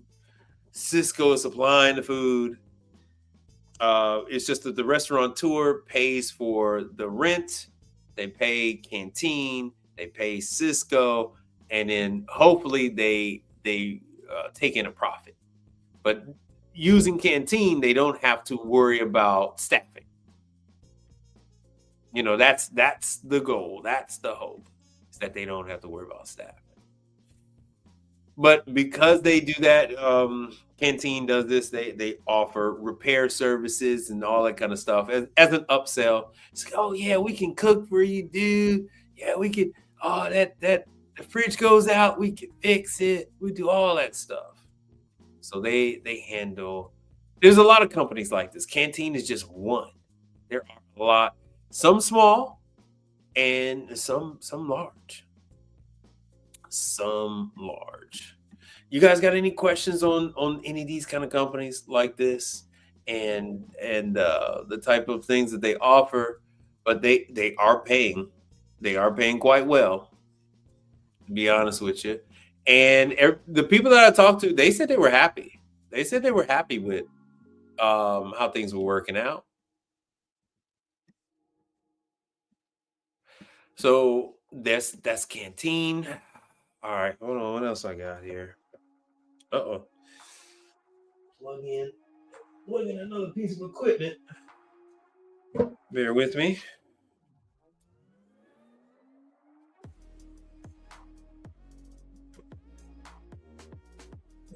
By the way, how was everyone's holiday? I know we have a lot more coming up. But how was your Thanksgiving? Hope everything was well.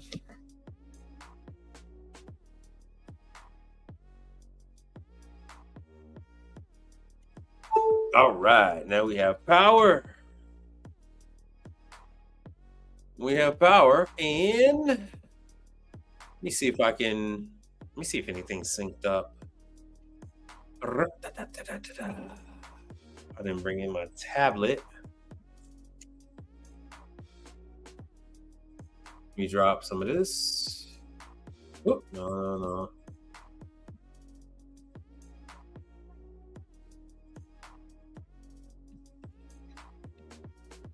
Yeah, so like I said before, this was the Unox stuff. So they are.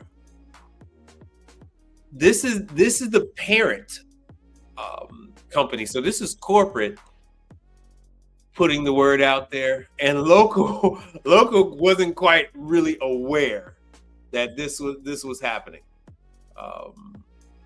Generac is doing training and stuff like that.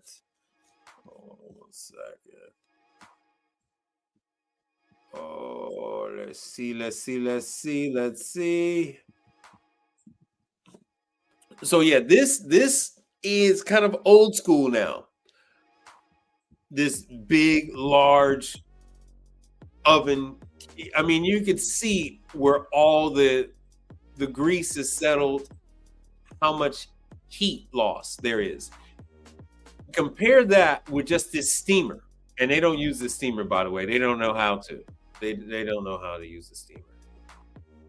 So this was yet again another oven that I had to service.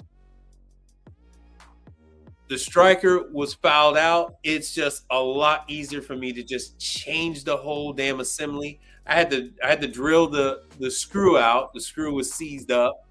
This is something that you're gonna have to do quite often. It's horrifying on the residential side, but it's something that you got to do on the commercial side. Oh, I'm glad. That's good. All right, that's good. Hold on 1 second. I gotta.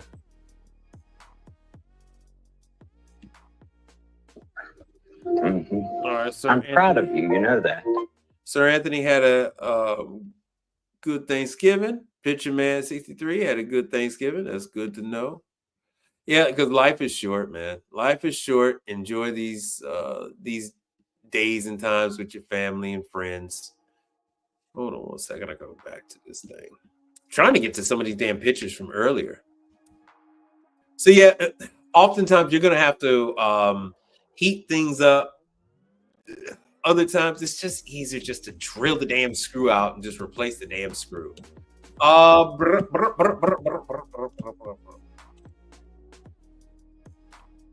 So yeah, I'm gonna miss these days. I'm gonna miss these kinds of ovens. There are fewer and fewer of these ovens.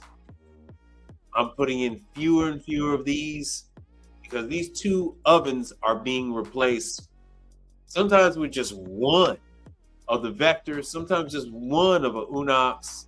Other times they're taking advantage of this smaller footprint and they are putting like 4 of them there, and then they're able to offer pizza, steak bites, just like this other place is doing steak bites, shrimp tails and lobster tails and all other kind of stuff. They're able to do that kind of thing. Oh yeah, Zorro is doing that. Let's see what else we got.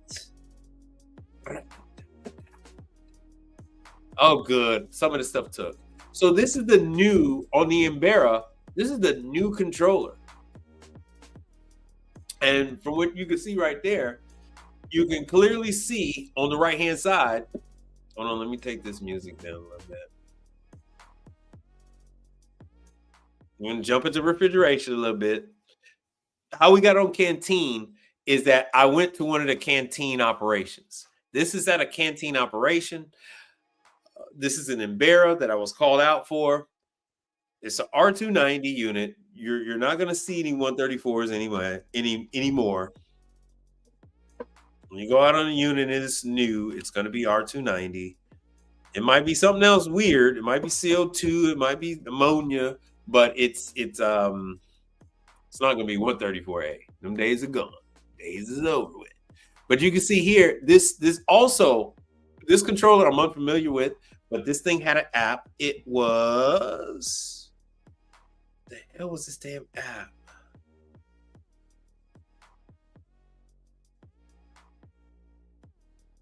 Oh, let me see here. The guy gave me this damn app. See if I can find the damn thing. CIR Wi-Fi. All right, we're gonna go into that. We'll go into that in a second.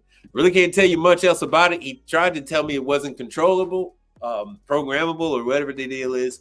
This crescent-shaped moon there, you actually hold the button down and then you can enter into the programming mode.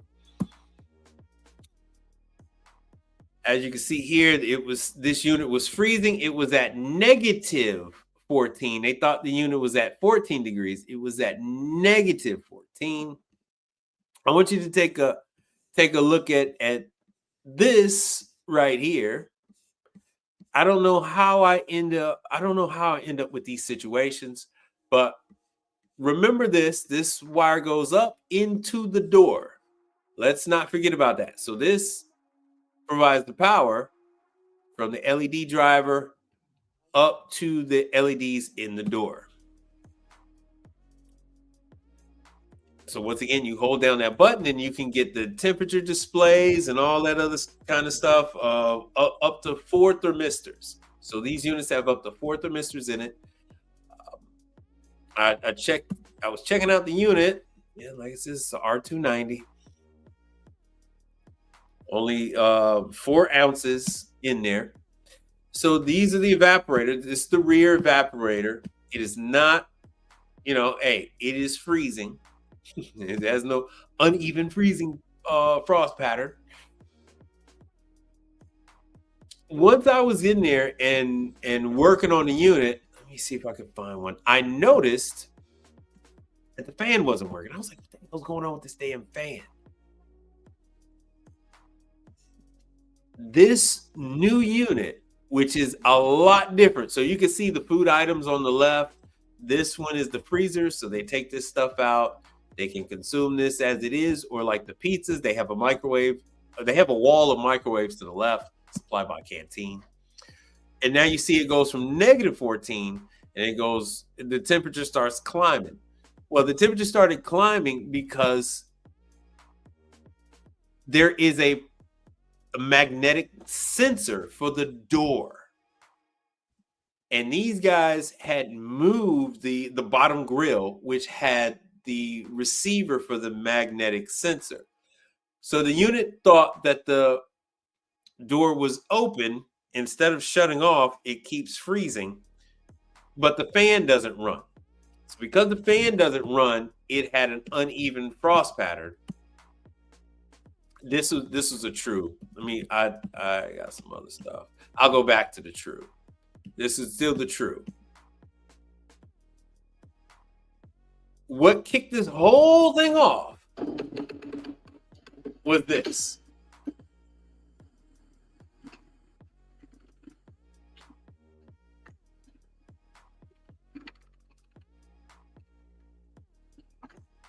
The wire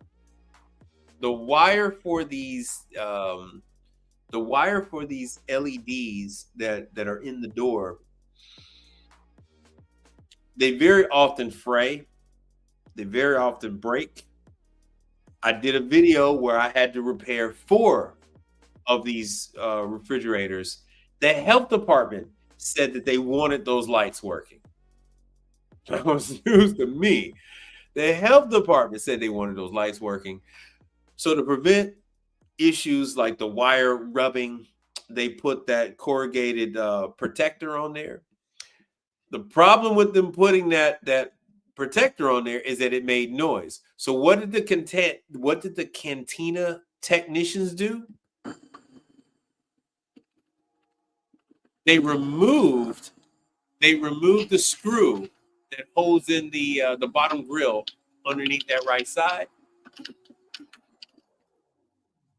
and it prevented that wire protector from making that noise. But what it also did was, over time, that front grill leaned too far forward. That front grill leaned too far forward. And so I end up having to put it all back together. And after dealing with tech support, checking the, all the thermistors, they saw that, yeah, nothing was high. Everything was at the right temperature. It just wasn't circulating the air properly. It had formed a solid ring of ice around the evaporator fan motor. So I was able to verify the evaporator fan motor was working. I was able to go in there and check T1, T2, T3, and T4, of which it actually didn't have 4 thermistors. That was like if it had a 3 or 4 door unit. This was a single door unit. But anyway, my apologies. Anyway, you're able to go in, hold the button, and check all of that. And now Canteen is going to have to defrost that unit. That is not on me. That's not on Embera. Don't put that on yourself. There were no floor drains. This was a CVS warehouse. This was the break room that Canteen had the contract for. I've done various jobs for Canteen over the last 7-8 years. So I tend, done some for Habco, Embera, some for True. I tend not to, I just do what they brought me on. Don't go above and beyond. Don't be a fucking Superman. Just go out there for what they told you to go out there for. Do not tell the customer any damn thing. You only tell who sent you out there what you need to tell them. Embera has a system, and there's an app on your phone. I was able to take pictures, upload the pictures to the app. I was able to, let me show the CR Wi-Fi. I was able to do all that stuff, put in my report right in the app, boom. And I was able to save it, fire all that stuff off, pictures, all of that. Wonderful. Wonderful. So now they got the proof, talk to tech support, let them know. So now they had the pictures, they had videos, they had everything they need. Now that's on Canteen to go ahead and take everything out turn that unit off at night, leave the doors open, mop up the water, come back, mop up the water in the morning. I get my money. I had a not to exceed of $800 and something. I think I got the picture. Hold on one second. I'll show you real quick. Where is it? Embera. So it's a pretty decent NTE. Hold on, I got another one. And you guys can ask your questions, by the way. When I find one. Let me see what they. So they gave me a whole little thing with the temperature, what it was doing when they're open. Yeah. So here it is right there. I got to get rid of this guy's phone number, but I'll do that screenshot. Let me see if I can get this going. Uh-oh. I don't know if this is going to sync up. Anyway, so while I was there, I don't know if I have any pictures of it. So while I was there, I panned over to the left, and one of the CVS maintenance guys for that facility was like, "Oh yeah," I was telling him how new everything was, and I looked over and I saw this is for True that's over there in the on the side. So this belongs to a True. And I'm going to show you exactly how old the unit is, and I'm going to show you exactly what's wrong with it. So obviously they went and they were, messing around with the unit, trying to get the compressor to work. And you could see here's the suction line. That's the pigtail. I'm so sorry I don't have the full thing. There's no tap. There's no tap on it. There we go. There's no tap on it. All right. No access stub to it. It's virgin. It's virgin. It was running. Look at all the lit buildup. And it's an R290. Now this is at the max at the 5 ounces. And this with just a simple use of your cell phone. I go in on selfie mode, and then I go along the back wall on selfie mode, and then I'll go and take pictures in various spots, in increments in various spots along the inside of the evaporator.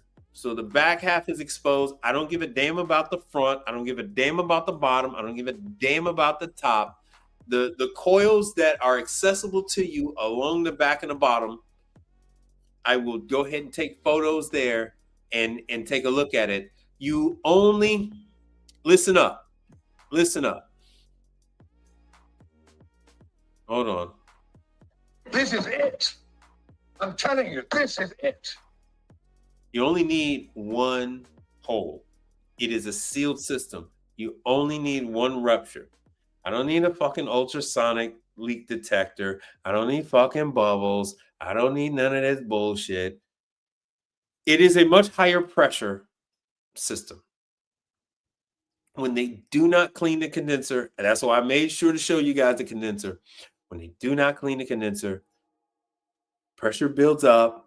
It exceeds tolerance levels, and it blows holes through the evaporator. I don't give a damn unless it's stainless steel. Unless it's a stainless steel evaporator on there.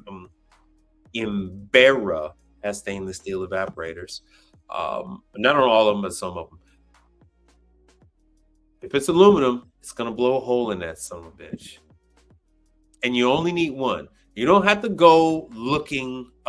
You don't have to go looking for a certain number of them, 5, 10 of them. You only need one. And then guess what? It's no longer a sealed system now, is it? You now have a point where the refrigerant and the refrigerant oil is escaping. I mean, from this one picture alone, I can count 1, 2, 3, 4. I'm not even going to count that. I'm going to count 4, possibly 5. 1, 2, 3, 4, 5. Yeah, I'm going to count 5 ruptures just in that one small section. And here's another one. There's one down here. I only need one. Ladies and gentlemen, you only need one. So what does this tell you? Look at these. These were nasty. Those are nasty ruptures. This unit was shipped out in 2018. Fun fact. Yo, my apps, what's happening, man? Yes, Embarra dispatched it, and I was able to put all the pictures, and I was able to put all the pictures and all my stuff on the app, on my phone when I was there. This unit is from, my bad. This unit was shipped out 2018. This unit is in play. You can do whatever you like with this unit. This is all COD. So I'm going to go back to CVS and give them prices on a new compressor and a new evaporator. So what does this mean? This means, yes, I went out on one. Oh, yeah. Hold on one second. I'm going to show you the not to exceed.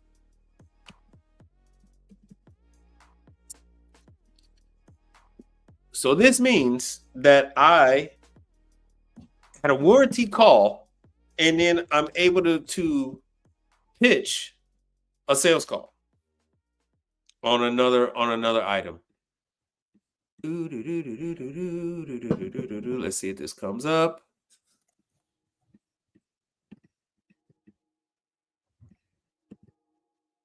Oh, good. Everything stopped for me. So I was like, what the hell's that sound? It's like, where the hell my sound go? Uh-oh. Hold on a second. Oh, come on, man. We only want to import this last one. Here it is. Import the new photo.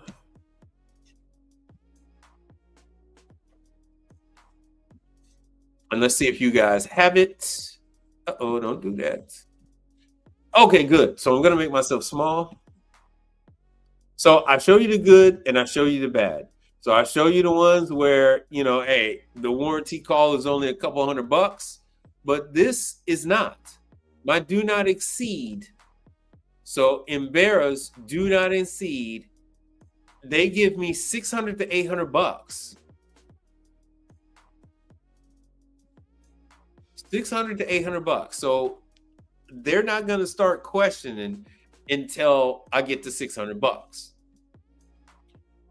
Even still, I'll still get approved up to $800 with very little pushback. Anything over $800, I need to then, get approval. I'm going to need approval anything over that.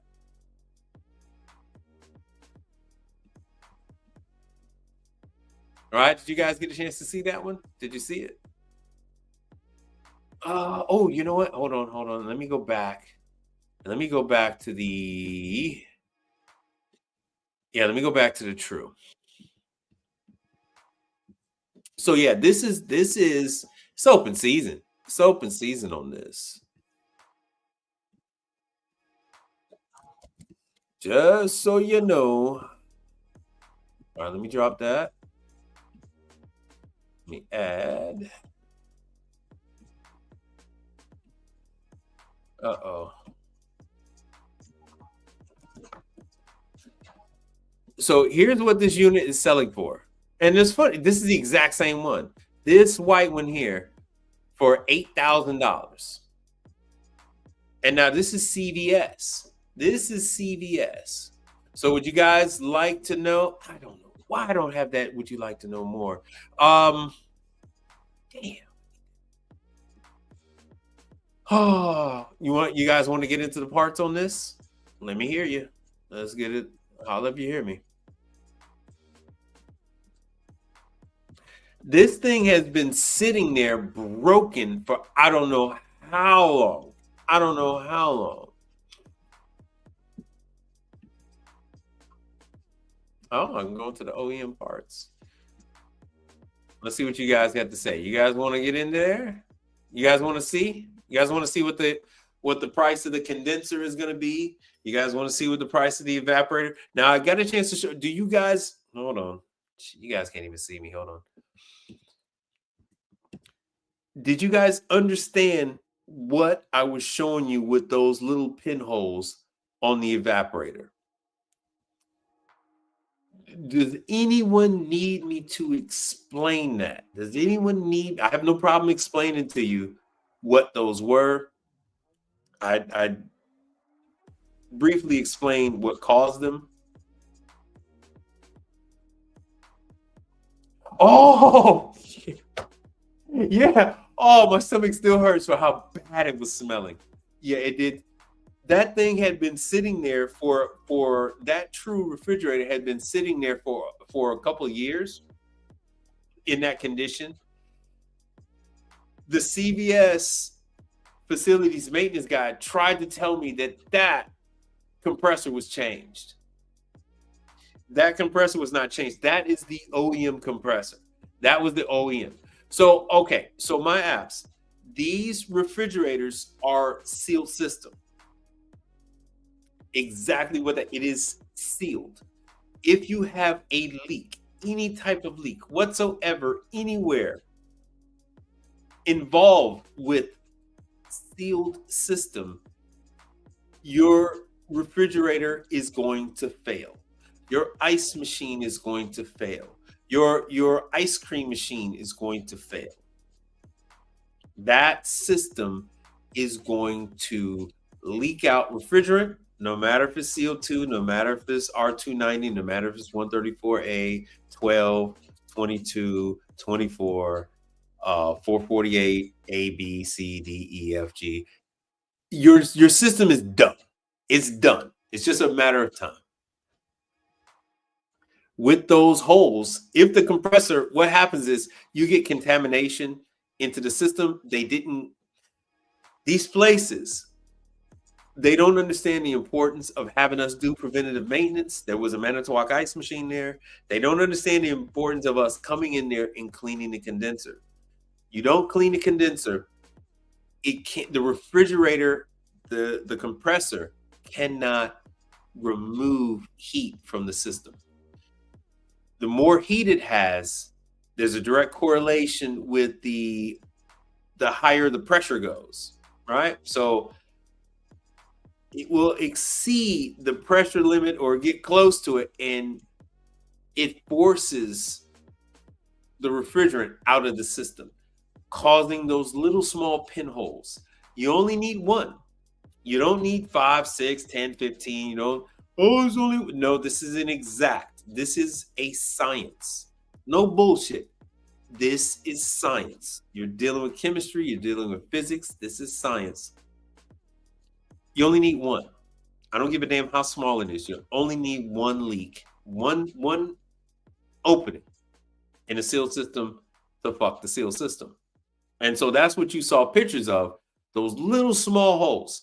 Now, can you go ahead and gas that unit up? Yes. Will it last long? No. Depending on how many holes it has, it could last as long as 6 months. It could last as long as 3 days, depending on the severity of the ruptures in that system. So sometimes I will go ahead and, if it's a good customer of mine, I'll gas them up until the new evaporator comes in, or I'll gas them up until the new evaporator compressor comes in, and then you can go ahead and do it. So I hope that little bit of explanation helps you out. It's not always going to work gassing up unit like that, because when the system is not pumping refrigerant through the evaporator, it is then allowing moisture to get in there, and moisture damages the system. You have contaminants in there. The compressor can't handle that, and it kills it. It kills the compressor, which is what I didn't even bother turning this one on. I'm changing the compressor. I like to do the whole condenser unit, but sometimes True doesn't have the whole condenser unit available. But I like to just go ahead and change the condenser, which is going to be the condenser coil, fan motor, and compressor. Because the worst thing in the world is that you do all this work, change the compressor, change the compressor, change the evaporator, and then the freaking the condenser fan motor fails because it was running hot with all that dust and everything else. And now you have to explain to the customer that you have to charge them more money to do something after you've already quote unquote fixed the machine. So it's always never a good time when you got to do it. So you might as well just rip off the fucking Band-Aid and just do it all one time. Jesus, they gave me this kit. Oh my God, they gave me that. And unfortunately, I lost the Infocon. I lost that damn Infocon. Oh, that's the refrigerator. Oh, that's the adapter hose. 154. Good Lord. You could actually find this set a lot cheaper elsewhere. I am looking for the what the hell is not here? Let's see here. Oh yeah, they call them coils. My bad. I'm looking for something else, and it's actually the coil. So when you're ordering your stuff from True on the refrigeration side,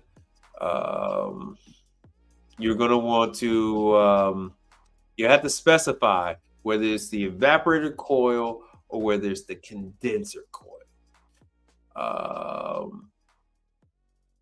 Oh yeah, you heard me. You heard me right. This is it. I'm telling you. Yes, you heard me right. In a recent video, there is no more gas and go.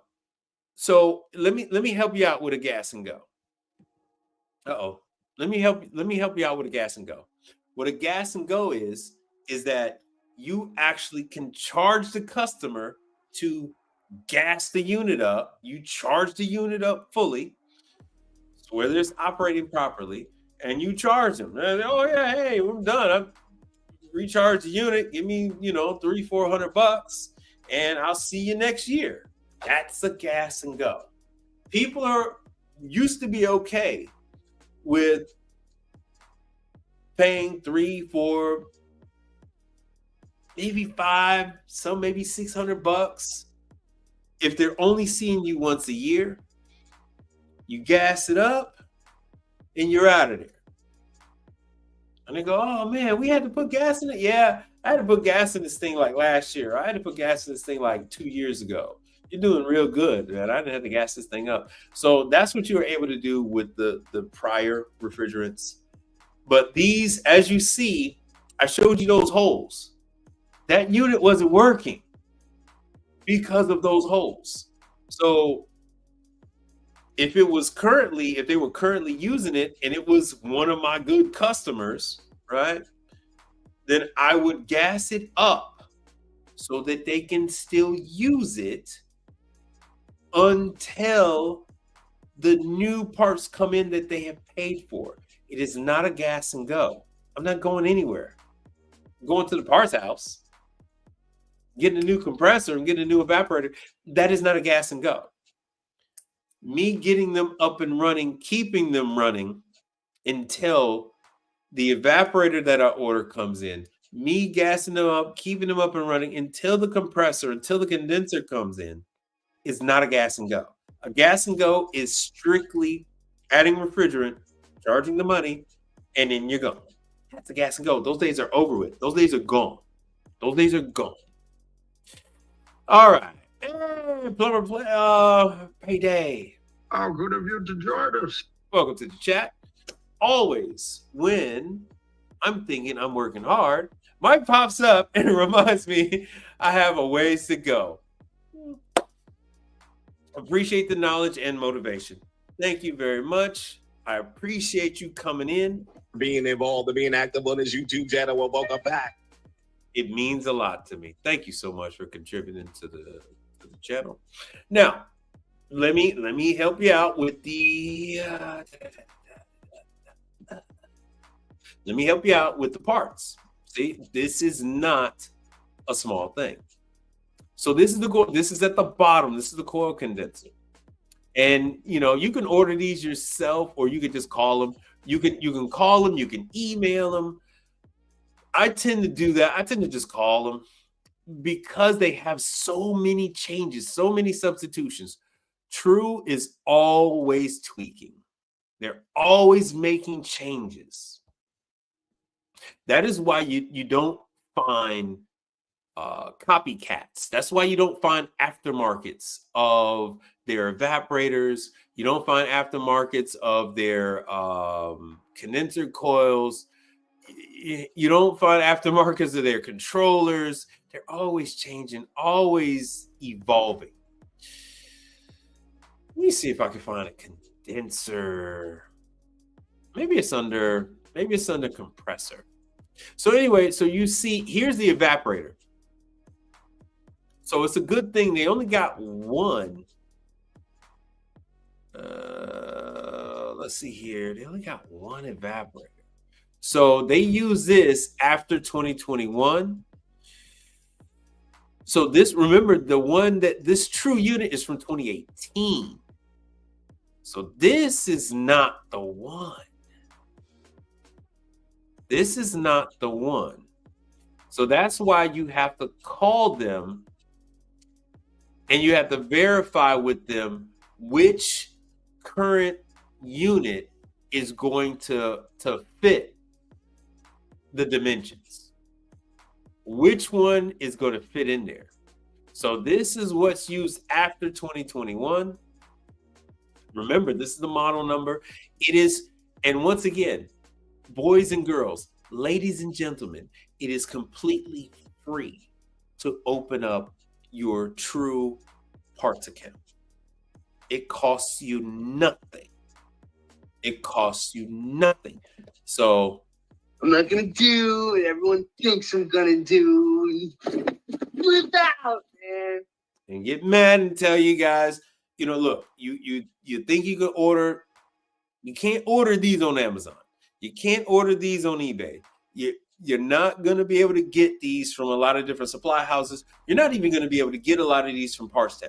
Partstown has taken away the ability, True has taken away the ability for All Points in Partstown to sell quite a few of these things. They don't know about the substitutions on these parts. So you often have to go to the source.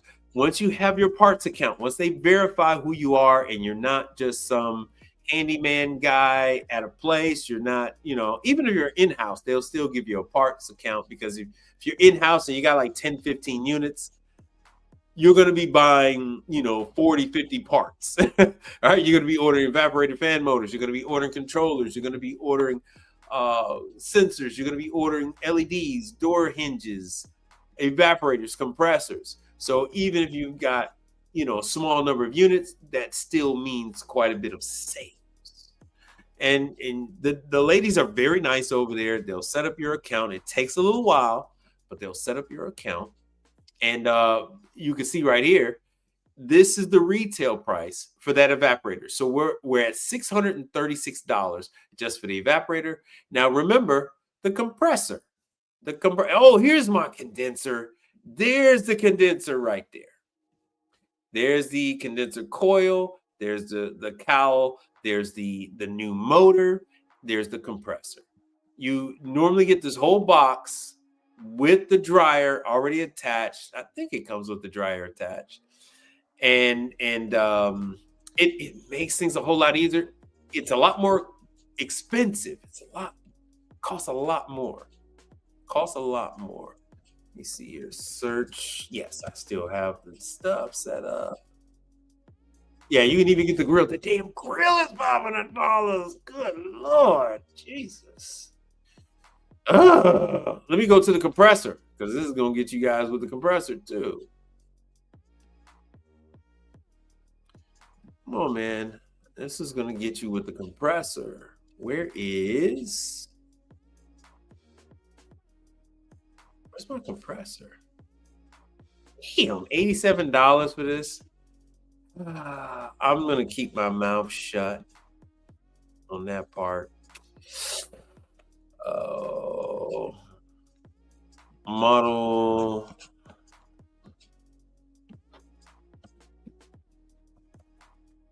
There we go. Oh, see, Dollar General pops right up. What I tell you guys, Dollar General. Told you guys about Dollar General. Stuff is right there. All right, so now from here, sorry I'm navigating like this. Let's go to the compressor. Whoo, great googly moogly. Now, do you see what I ooh. When you buy, now your cost is not going to be $3,000. Your cost is going to be more about like $1,800. Your cost on this condenser is going to be $1,800. But as you can see, it's mainly put together. You got the compressor already there. You got your motor there. Oh, excuse me. You got your motor there. But they are charging you a premium for this. There's your compressor. Of course, remember I told you guys, again, there are 220-volt compressors on these freezers. This is going to be R290. It is 115 volts. It is more than likely. I don't know why True does this. The label is on the side facing the fan motor, and you can't get to the damn label. You just can't get to it. The customer can't see what your pricing is. True makes it where you get a substantial markup. And I don't know what the hell just happened to my channel. Put a 1 in the chat if you're still there. Something just happened. Something just happened to the channel. Put a 1 in the chat if you're still there. Just True. I mean, YouTube likes to mess with my channel, man.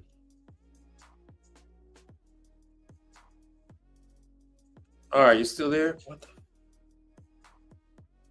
I wish I could show you my screen. YouTube is showing me that like I have like 2 people watching.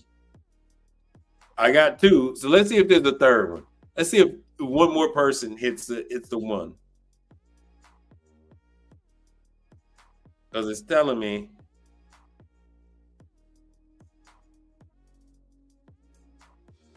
Yeah. YouTube is messing with the numbers.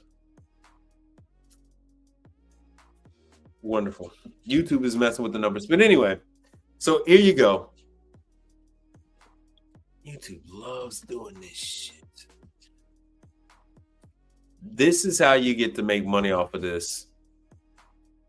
You got your compressor, which the customer has to have. That unit, this is CVS, so it's not like they don't have the money.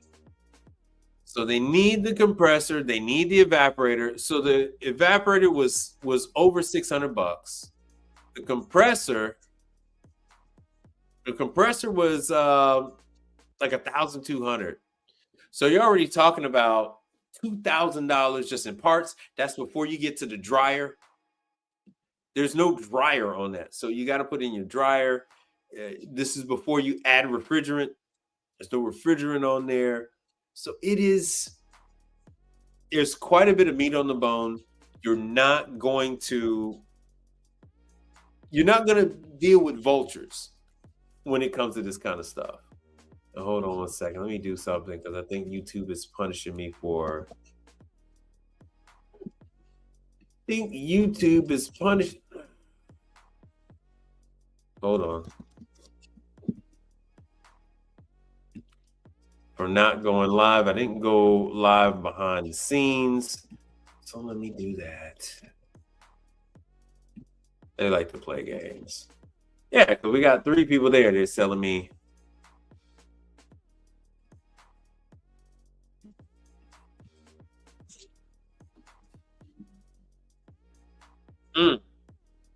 Back to 3. Right. They're telling me there's like, yeah.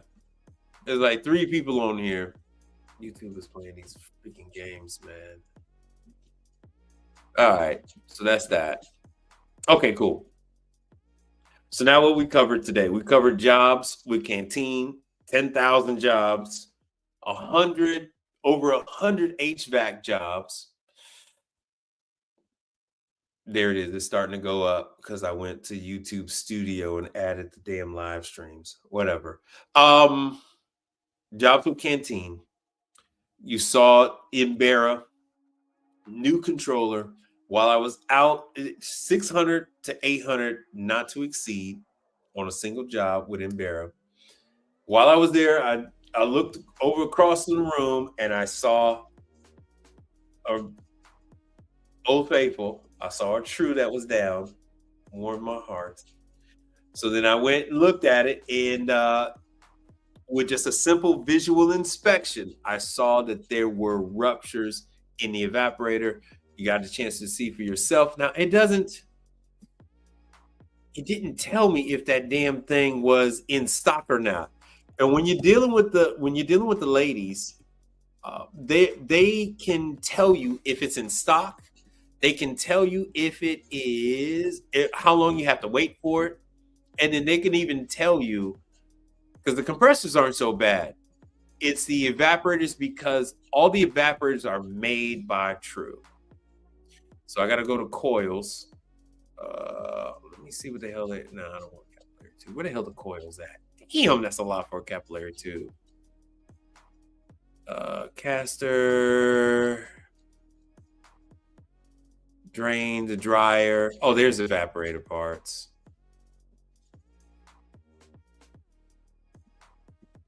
The hell's my other evaporator parts? Evaporator parts, the bracket. No, I don't want none of that. Ooh, let me see what the hell they charge for refrigerant.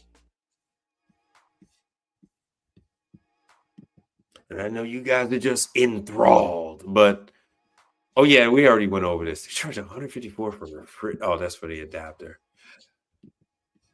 Anything you want to know about the damn, I'm looking for my evaporator. Anything you guys want to know about it, let me know. Oh yeah, and remember the last broadcast I was telling you guys about the evaporator motor, those box fan motors. You can get them for a fair price, excuse me, at not Harbor Freight, but at damn, what the hell is that big box? Granger had those same fans. All you have to do is match all the electrical requirements up, and they had those same fans for a fraction of the price. And I'm trying to find one so you can see the damn prices that they're charging. They're charging like $200-300. 640. It's crazy. So like I said, there's lots of money to be made. You can get this aftermarket for $100. You can get that aftermarket for $100. You don't have to pay $600. Like I said, I've told you guys before, when you're stocked up on parts, you charge a premium. That's why I don't fault any of those large companies. They do carry a certain number of things on the truck. I actually have 3 of these motors on the truck. You do the math. 3 of this at $600. 4 of these, 1 or 2. Bro, I have about a dozen of these on the truck. I was just going to give them to the customers because I hardly ever use them. They go bad all the time. They are not a necessary component of the machine. The refrigerator, the freezer, it will work even with this component damaged. It will work even with this component unplugged. It is just a display. It is a $169 display, but I have over a dozen of those. I haven't seen one of these thermometers by True in forever and a day. $600. Like I said, I love True. There's a lot of money to be made working on True. $193 for a $15 timer. I'm pretty sure these timers are like $35 now from Superco. $700. Yeah, I got it. It's got to be gold wiring. It's got to be gold and not copper. $737. This is amazing to me. I could do this all freaking night. I could do this all freaking night. That is nuts. That is absolutely positively insane. So you can see you can quite easily get up to a $3,000 repair on a True refrigerator in no time at all. Changing the motor, changing the you do evaporator motor, you do a condenser motor, you do a compressor, you do an evaporator. Always check the evaporators. It's like I said, it's not, I find it on Perlick, I find it on True, find it on Glass Tender, I find it on everybody. I find it on Hoshizaki. I find it with everybody. Everybody's refrigerator. It's not like it's just one manufacturer. It is the refrigerant, it's the refrigerant, it's the refrigerant, it's the pressures. Pops holes in these things left and right. All right. So I take it that the show is slowing down. Everybody's like, all right, cool. We got what we needed. We're going to watch something else. I get it. For whatever reason, YouTube just like turned out the freaking lights. That is nuts. That is absolutely positively insane. So let me get back to it real quick. Hold on a second.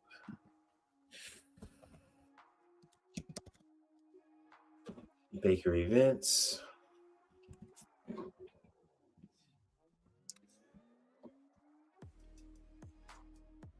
Oh, yeah. Lubbock, Texas. Beaumont. Yeah, my stuff is coming up. So Beaumont, Odessa. So if you're in Texas, our training is here. Georgia, your training is going on. Abilene is coming up. Greenville, South Carolina. So we got this going on, and then it's going to be a little bit of a pause for Christmas and New Year's, and then it's going to kick back up again. Jacksonville, Florida. Oh, that's not Ice Machine. Manitowoc, that is your Fort Myers. How many people are going to be taking Manitowoc training this year? Let's see how many people are going to be doing that. Sarasota, Florida. So they're trying to cram this stuff in, and then everybody's going to take a break. Let's see what else we got. Pensacola. What is that? That's January. So right after the new year. After the new year starts, that's when everything is kicking up, starting with Florida, going to Alabama, Louisiana. Yeah, even my stuff. Houston is the end of January. So things start heating up come January. That's when the training starts heating up. Scotsman, everybody else, it starts heating up. Oh, damn, my bad. You guys couldn't see that. It was too small. But everything starts, all your training on Manitowoc and all this stuff, it starts heating up after New Year's Eve. that's when we got everything kicking off. That's when everything starts kicking off. All your stuff is coming up. Let's see what we got here with URI. Yeah, like I said, January 8th. That's Pennsylvania. That's also Manitowoc. So they're splitting this stuff up. URI is doing it. Frederick, Maryland. All the Manitowoc. Starting with January, beginning of the year. So we just be ready. Allentown, Pennsylvania. Manitowoc. See what January got. December, more testo combustion training. Yeah. So they're giving you training on how to use the combustion analyzer. 3 hours on how to use the combustion analyzer. What the hell's this?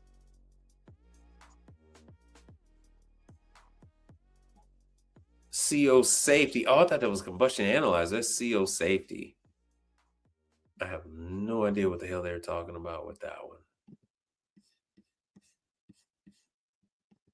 More testo stuff though. Ketotherm stuff is coming up. Trenton, so this is your walk-in stuff. That's for Rome. That's December 9th. This is all coming up. Scotsman and Manitowoc. Ice machine training is kicking off. Let's see what 2 hours for this is your walk-in training. $20 per person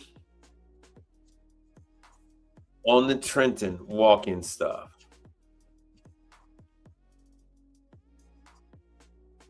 Oh, if it's close by on Tancango, yeah, you're in Florida, southern Florida, right? Or are you in like Tallahassee or something like that? But all the Florida stuff is kicking up.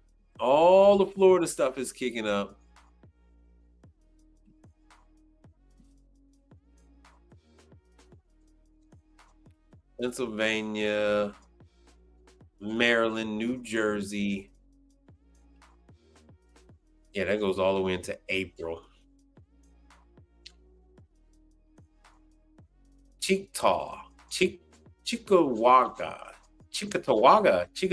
York. East Syracuse. Yeah, all your stuff is coming up. Let's see what Hoshizaki's got. I have no idea what the hell Hoshizaki's. Oh no, they're just doing virtual. Still. Hoshizaki, extremely stubborn.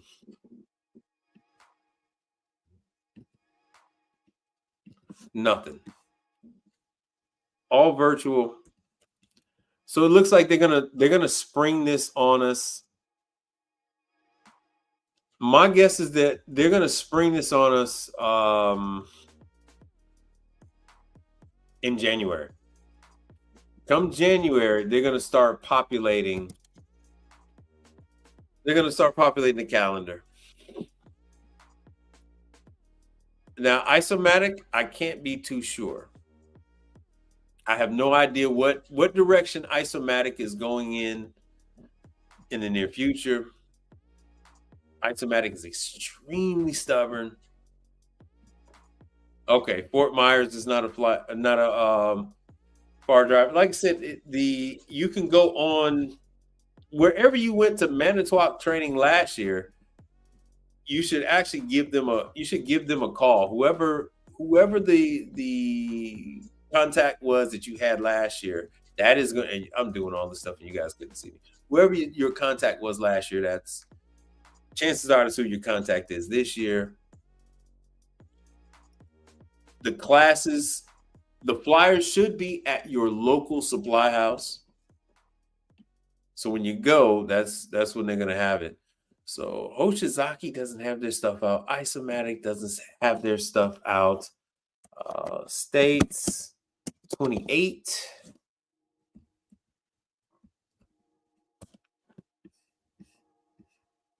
Let me see if States 28, which is shoot, what the hell is that ice machine brand? It is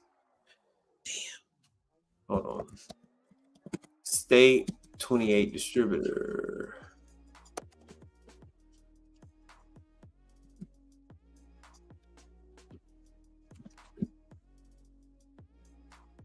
There we go. Istro. Okay. So that's Istro. Let me see if they got any damn thing about any freaking classes. I need to call Chris.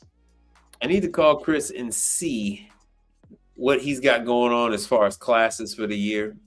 Has any of you guys run across any Istros? So if you're big into gas stations, all that kind of stuff, yeah. So they're dealing with Dairy Queen, Olive Garden, Popeyes, Red Lobster, Scooter's Coffee. Okay. Scooter's Coffee and more. That's an interesting one. I only have one Scooter's over here by me. So that's Istro. They have residential and commercial units. They have training classes. I haven't been to a training class in over a year. So let's see what else we got going on. We've been on here 2 hours and 45 minutes. Hold on, let me flash this up on the screen. If you would like to contribute to the show, information is listed down below. It's completely up to you. It's Crack, PayPal, Chime, Cash App. That's how you can support the show. Whatever you would like to contribute is always welcome. Let me see what else. But yeah, like I said, this year, XLT ovens.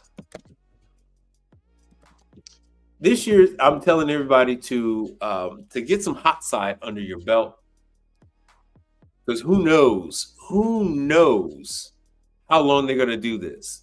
So this is one of those things that you really have to jump on.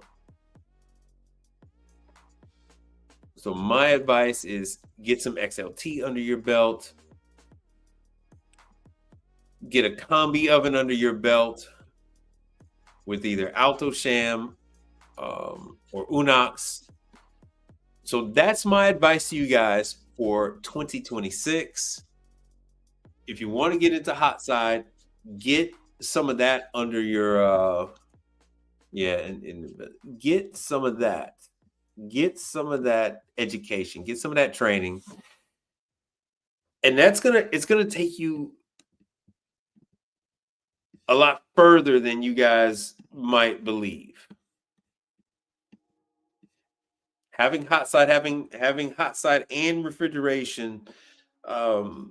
Someone else had agreed with me just recently, and they said the days of guys just being specialized, the guys of not doing multiple items, multiple classes of items, are on the wane.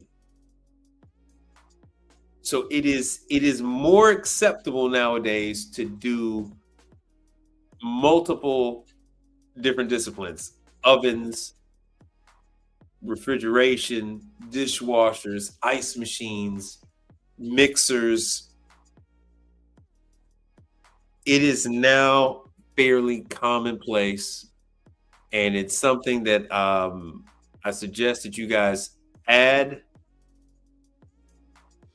at least every year. Begin to add another style of equipment, because you're going to have quite a bit of a learning curve. You're going to need to gain new clients for that kind of stuff. When you're working on something that you're already confident in, you could then turn around and say, hey, yeah, I've been taking care of your ice machine for a while. I've been taking care of your fridges for a while. I also take care of that oven over there. I also take care of that dishwasher over there. All that kind of stuff. But hot side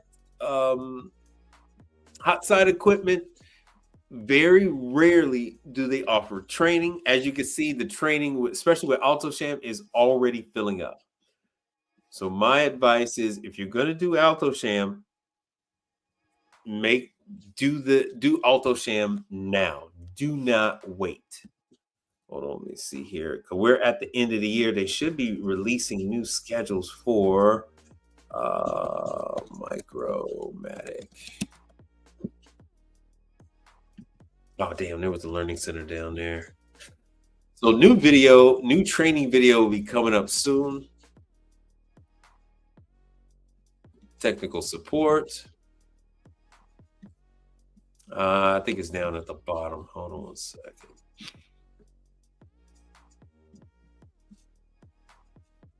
Closed mechanical systems. Let's see here.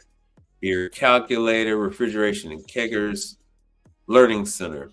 I did all that just to go right back to learning center.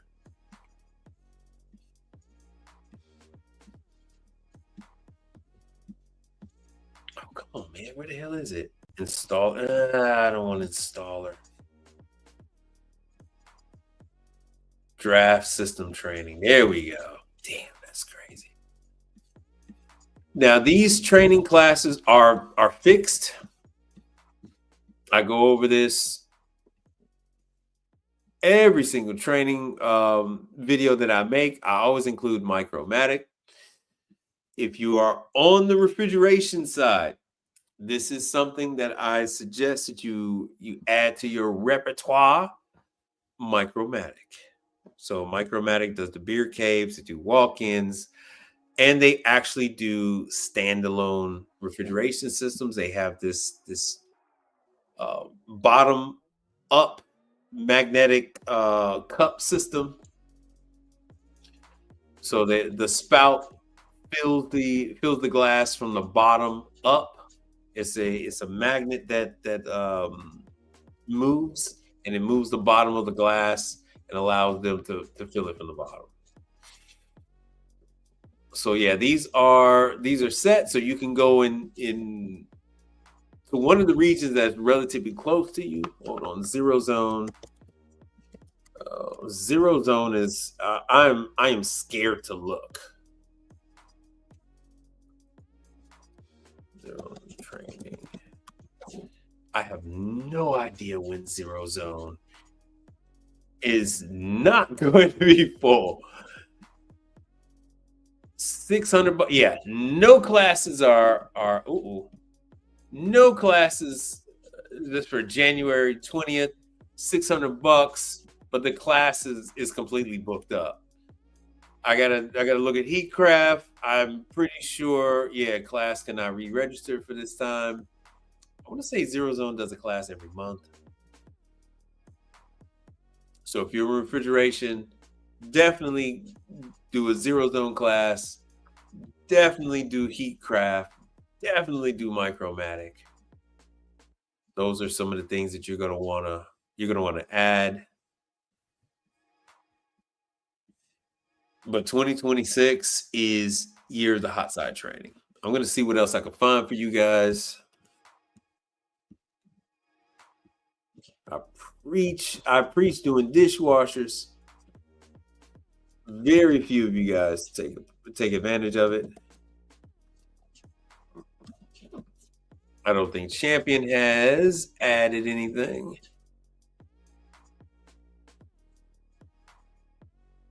I'm almost at the point where I need to do another. I need to do it. Oh, 2026 is out. Nice. I need to do another video with the different brands of dishwashers because I keep coming across. I did a video, but I left out like at least 6 or 7 different brands of dishwashers. So Winston-Salem, North Carolina. All right, so March, 3-day. It went from 2 to 3 days. All right, so what the 3-day involves is they're going to cover the byline.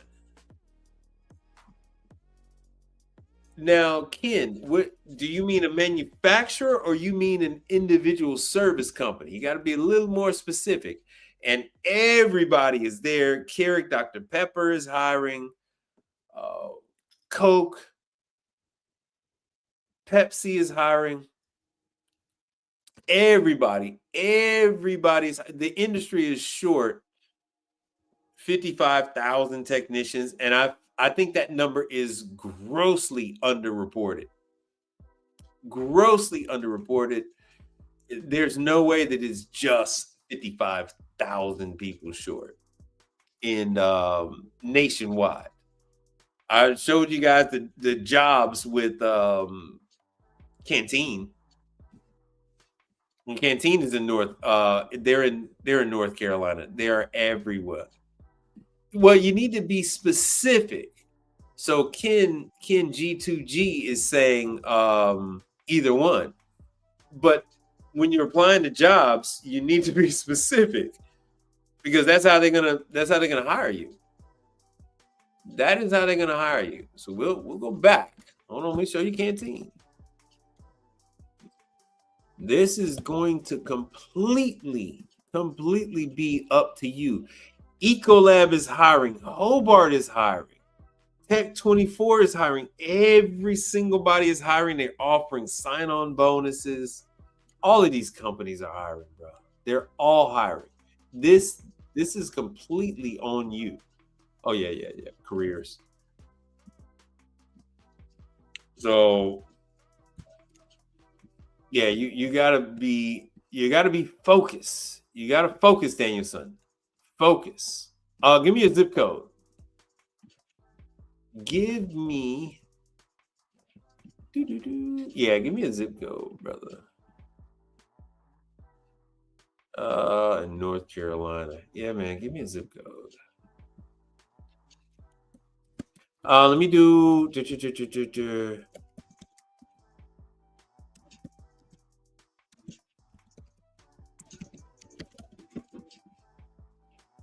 27517. Cashier. All right, so now that I got that down, we're gonna do HVAC.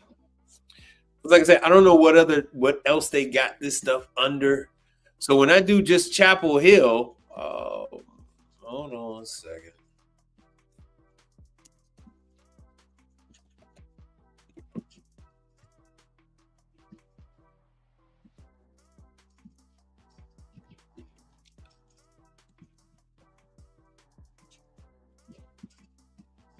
Boom. All right. So when I do North Carolina,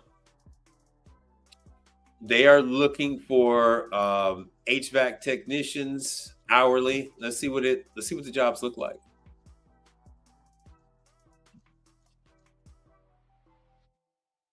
Oh, champion. All right, cool. We'll go back to that.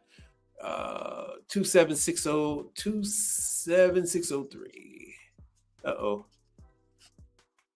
27603, 27603. What are they paying? $52 an hour. Damn, 27603. Nice.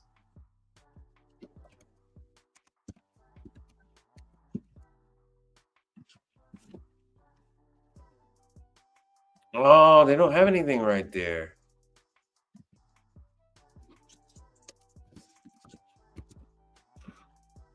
Oh no, two jobs, 27603. Mechanic, service technician. Ooh, okay, so they call them service technicians for Canteen. All right, 22.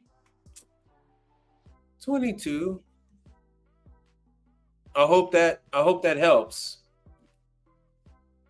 Uh-oh, let me take myself off the screen.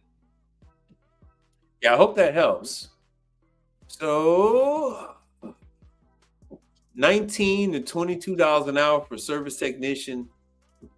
And that's 27529.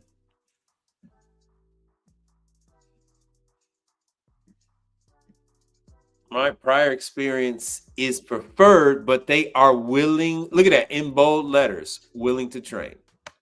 Willing to train. Like I said, a lot of this is going to be on you. A lot of this is going to be on everybody's hiring. Everybody's hiring. Everybody's hiring. You can work for the manufacturers. All of the manufacturers are hiring. True, Continental,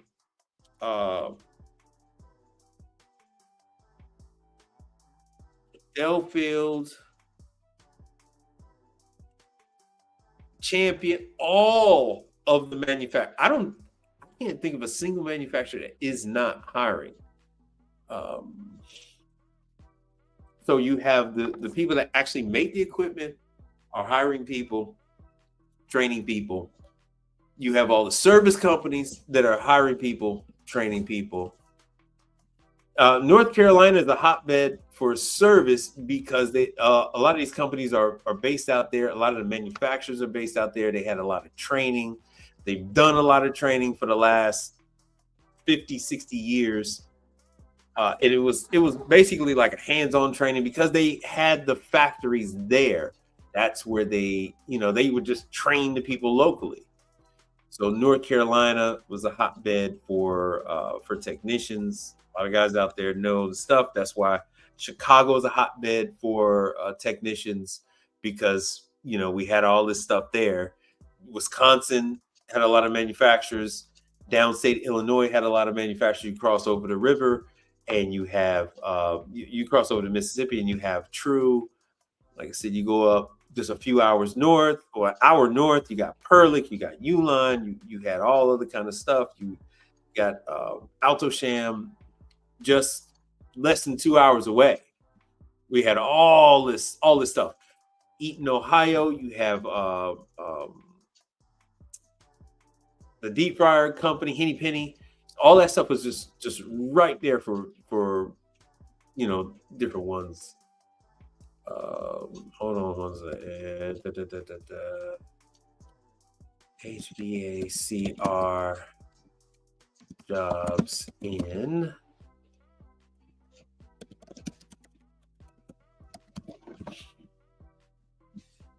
so lots and lots of positions, lots of opening. And I'm glad you asked this question because I have no problem going into this with you. Lots of jobs. And I know they're saying HVAC, but it's like this stuff is under HVACR. Let me see here. And if I go to Hobart jobs,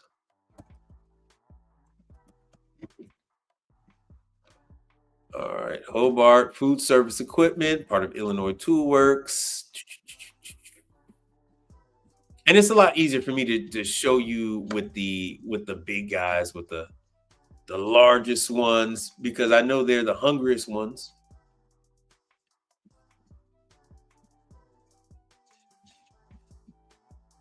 View service jobs.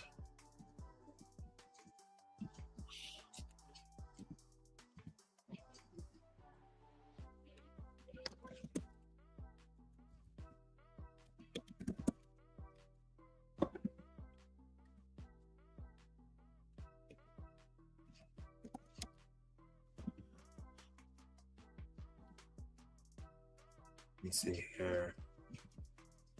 I need to put in that damn zip code. Mold setter. Yeah, they got all these damn assembler. So they obviously are making equipment there. North Carolina. They are making equipment in Washington, North Carolina. They have some kind of, it's all manufacturing. So where you are, you're not going to have much of it. Oh, there we go. Maintenance manager, service technician, Raleigh. Full time. Now, here's something that you got to take into consideration, Ken. Something to take into consideration. You might, your home base, where your boss is, where you have to go to once a month or every 2 weeks, might be like Raleigh, but you're gonna work from home. You're gonna work from home. And then drive the company vehicle in when you have to do inventory. You're going to drive the company vehicle in when you have to do training and stuff like that, and have to go in with the boss. But they would actually have you work from home or work from another area, and you would drive from there. So let me see, 27603, 27603. Let me see what that 27603.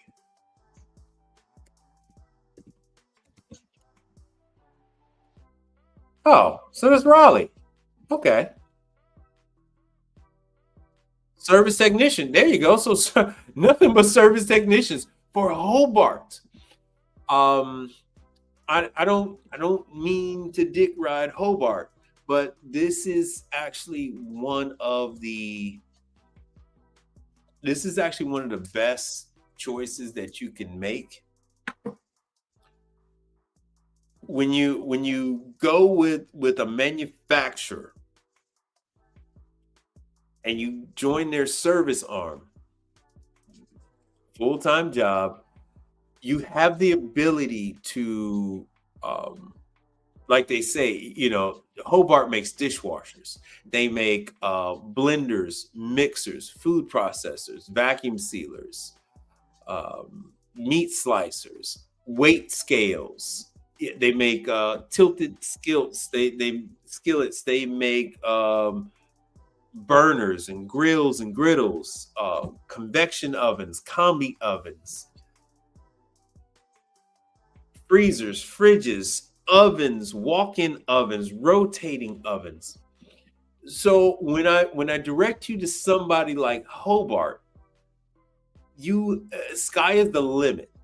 So not only can you learn the mechanical side of it, you have the ability to move up into management, is what I'm trying to tell you. You got the ability to become a lead, a supervisor, a manager, a district manager. You have the ability to go into sales, to transfer over to sales. All that whole thing. You have a company where they're doing tuition reimbursements, excellent 401k, stock options, all that kind of stuff, because this is Illinois Toolworks. Hobart is Illinois Toolworks. Like I said, you can go into the manufacturing side. If you decided that you can go into HR. If you decided that you want to learn CAD design, that type of thing, you can go to school for that. They'll pay for it. You can go into that type of thing. If you wanted to be a psychologist, you can go into that and then go work for Hobart being a company psychiatrist. I mean, the sky is the limit. If you wanted to go into financing, you can go to school for that and then do an internal transfer into finance. It is let me show you some more about Illinois Toolworks. Let me show you Illinois Toolworks home. It is just a massive, and I come from Illinois, so Illinois Toolworks is a massive, massive company. Let me show you ITW stock price. So this is Illinois Toolworks, $247 a share. Let's do what it was 1 year. Their market cap is $71 billion. 5 years, look at that trajectory. So in the past 5 years, it's up 20%. It's not doing bad. It's not doing bad. It's not doing bad at all. And it is all over. It is all over the United States. They're kind of like Boeing. So here's their revenue.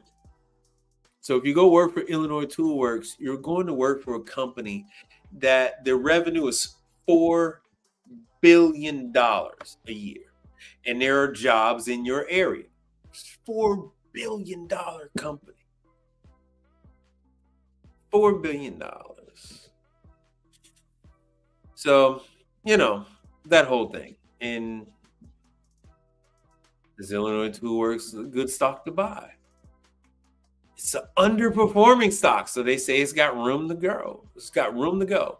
This would be a good stock for momentum investors. Look at that. So yes, everyone says does it. I'm pretty sure it pays a dividend. They have an annual dividend of $6 a share. So what this means is when you're working for them and they're giving you shares, and you could buy shares from your paycheck, you'll get a dividend on those shares that you own.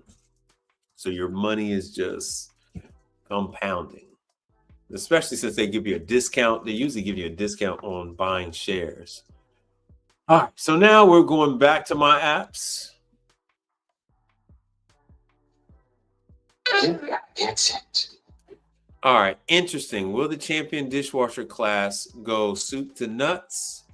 No, they go soup to nuts. They go soup to nuts. But one thing you have to keep in mind is none of the, oh, there it is. None of these classes are designed for entry-level technicians. None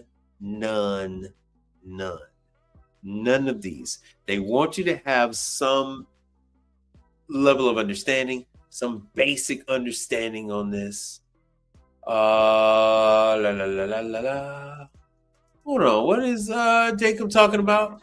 Commercial repair sometimes is I'm not saying the diagnostic is wrong. I'm just saying the customer paid for repair and I'm billing for an educated guess.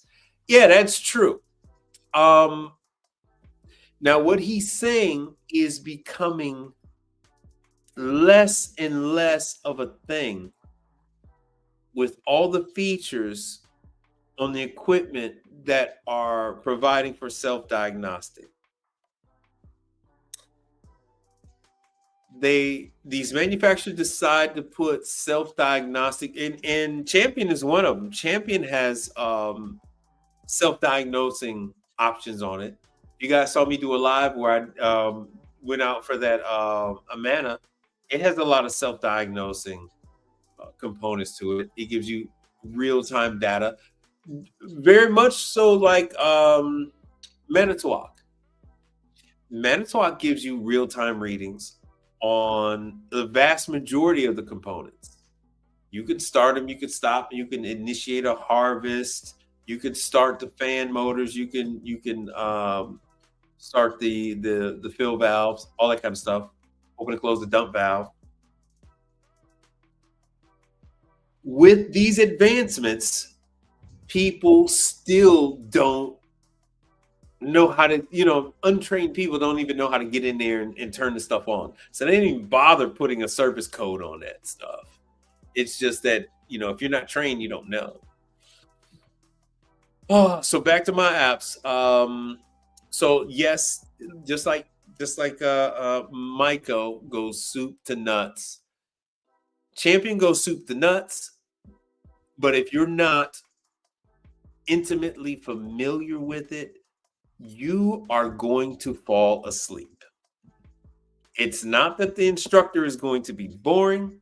It's not that the class is boring. It's just that you're being taught something that you have no idea, you have no connection with it. If you haven't worked on them before, just to find out, you haven't done any OJT on them, you're not going to have a clue on what the hell's going on in class. That goes for Jackson, that goes for Champion, that goes for Myco. Especially with a unit as advanced as Myco, you're not going to have a clue. Now, Myco has drastically changed the way that they're doing their classes now. I saw the new pictures. I love it. I love the way they've done it. We used to have to stand around on the shop floor while they showed us slides and pictures and talked about it, and we really couldn't see. Now they put stands.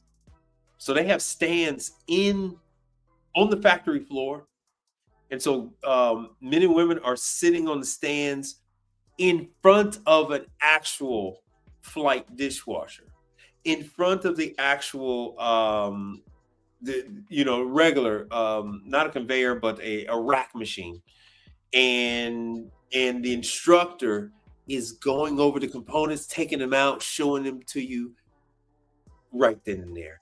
I think that is, I've had the training class the old way, and I want to say that the new Maiko class is going to be better than anyone else's dish machine training class by far. I don't think anybody else can come close to what Maiko has done. With that being said, the champion classes that I've had have been here in Texas. So these were remote classes. With that being said, the Jackson class that I've had was here in Texas. These are remote classes. They're never going to be as good as the classes that you're going to have at the factory, where they actually put the units together. And Michael's class is at the facility. These champion classes are at the facility. The only way you can get the basics is by studying the videos. That's why Champion doesn't. I don't think Champion lets you go to the class until you've actually consumed all the videos that they have on their app. So Champion has an app that is graded, and you have to go through all of those videos. You have to get passing grade on all of those videos. And I believe then, just like FryMaster, then once you do that, then you go to class, because then you'll have a little more of an understanding of what they're telling you. So without that, you're going to be just Alice in Wonderland. You're not gonna know what the hell is going on. So let me go over this real quick. Champion. 3 days. Huh.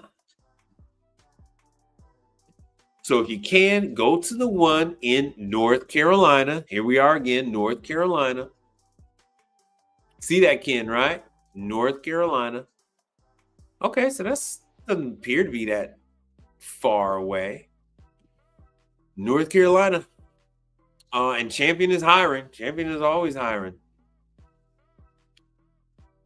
So my advice is to yes, take the factory tour. The factory tour used to include matter of fact, it's the same oven that I was trying to mention earlier. It's the same damn oven. Shit, I can't think. All right, so they used to have this class, and the last day was the oven. Shit. Oh, the last class was the oven. They no longer do that. They're no longer including the oven. I guess if you got enough people trained on their oven. If you work on residential Italian ovens, Smeg, Bertazzoni, Elve, Fratelli Onofri, Verona, there is no difference between this convection oven and any of those. There is zero, none. It is the same thing, just in a different. It's in a much larger form than a residential Bertazzoni, than a residential Verona, than a residential Elve, LCI, Folgore, Milano. It's the exact same. It is. Hold on one second. Let me see. Hold on. It is.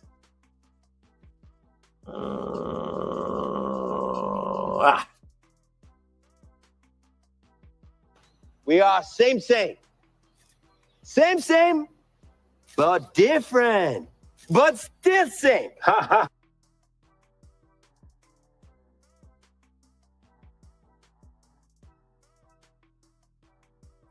The Italian residential oven is no different than the Italian convection oven for the restaurants. Same door hinges, same controllers, although the controls on the commercial side are changing, just like the residential side, they're changing. But same door hinges, Same wire racks and all that kind of stuff. Same enameled interior. Same, but different. All right, so let me go on over this one. Hold on. The Champion. So what the Champion covers is they're going to cover your under counter. They're going to cover your upright. They're going to cover your conveyor, and then they're going to cover your flight machine. That is the dishwasher that is the size of a room. That competes with Michael's MIQ. It competes with the Hobart flight machine, the Hobart FT 1000 or whatever, the 100. But the Champion's name is the byline. It's the byline for their flight machine. And those are the ones you find at airports, hospitals, cruise ships, all that kind of stuff. These are the much larger dishwashers. So for my advice to you, like, where's my apps? My advice to you is only go through the expense of attending one of these classes if you have customers that have this dishwasher. And I don't want to say customers plural. I mean customer. If you have at least one customer with one of these machines, you then let them know, hey, look, man, I'm thinking about taking this class. If I take this class, do you want me to work on your machine? And usually they're going to say yes. Only exception is, oh, my brother-in-law, his company works on this machine. My father, he works on the machine, or some shit like that. Talk with your customer, if they have one, and then tell them that you would like to take a class. Then you can go ahead and do it. They spend very little to no time on the under-counter machines in the field classes. I don't know what they're going to do in Winston-Salem, because it is 3 days, but they really don't spend any time. And the Champion undercounter is usually the Moyer Diebel, of which I work on quite a few. So this is nice that they got the whole entire year. So like I said, when you're doing this close to home, so you guys in California, in February, it's only a 2-day. So you have a much more immersive class when you go to North Carolina, because they're going to cover the byline.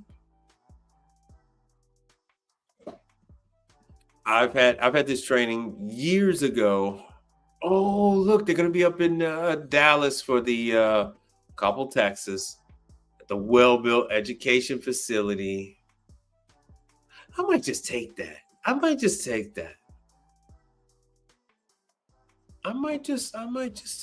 one. That one is in April, because I really do want to see the Well-Built. So the Well-Built facility has a lot of the coffee stuff there. Vanco, General Parsons, Indianapolis, Portland, Oregon, Englewood, Colorado, Huntington Beach, February, April, June, September, November. I don't see them really adding anything more than 1 or 2 regional training classes. When they come out with the list, they really, really don't change very much. If anything, they take away. But these classes are probably based on need from this past year, and it's usually based on products sold. So when they have quite a bit of a marketing push, when they get dealers to carry the stuff, and currently this year 2026 Champion is making a push So they want to make sure that they have people. They want to make sure they have people trained. And once again, there is no charge. There's no charge for the class, but you do have to.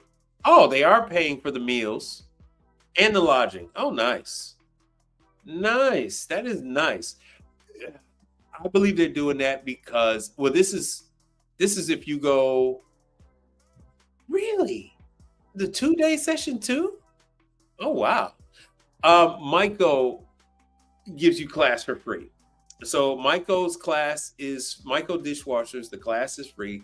Maiko pays for the hotel. Maiko pays for transportation. So they reimburse you for your airfare, all that other good stuff. Top-notch stuff. And I think Champion's trying to follow behind with that. Let me see what Jackson's got going. Jackson is owned by Hoshizaki, by the way. It was one of those situations where if you can't beat them, join them type of deal. And there's nothing coming up. The Hoshizaki dishwasher that they tried to bring over from Japan, it went over like a lead balloon. There are still units unsold. There are still units unsold in 2025. There are still Hoshizaki dishwashers that have never been installed that are still out there, just being shuffled around from warehouse to warehouse. When one dealer goes bankrupt and closes and somebody else buys their stuff, they inherit the dishwashers. And there are still uninstalled brand new Hoshizaki dishwashers. So Hoshizaki bought Jackson instead. They said, screw it. Oh, Jackson. This is a flight machine. So this is what a flight dishwasher looks like. Like I said, it looks big and it is big. Let me show you what the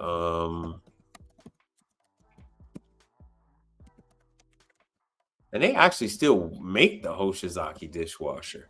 They just don't sell it in the United States.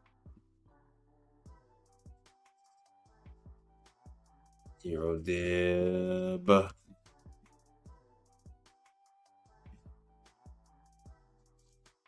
Look at that Hoshizaki under counter dishwasher.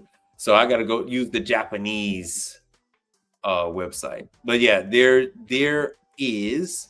See, they launched it in 1981 or 1973. They made dishwashers and they started back in 1981.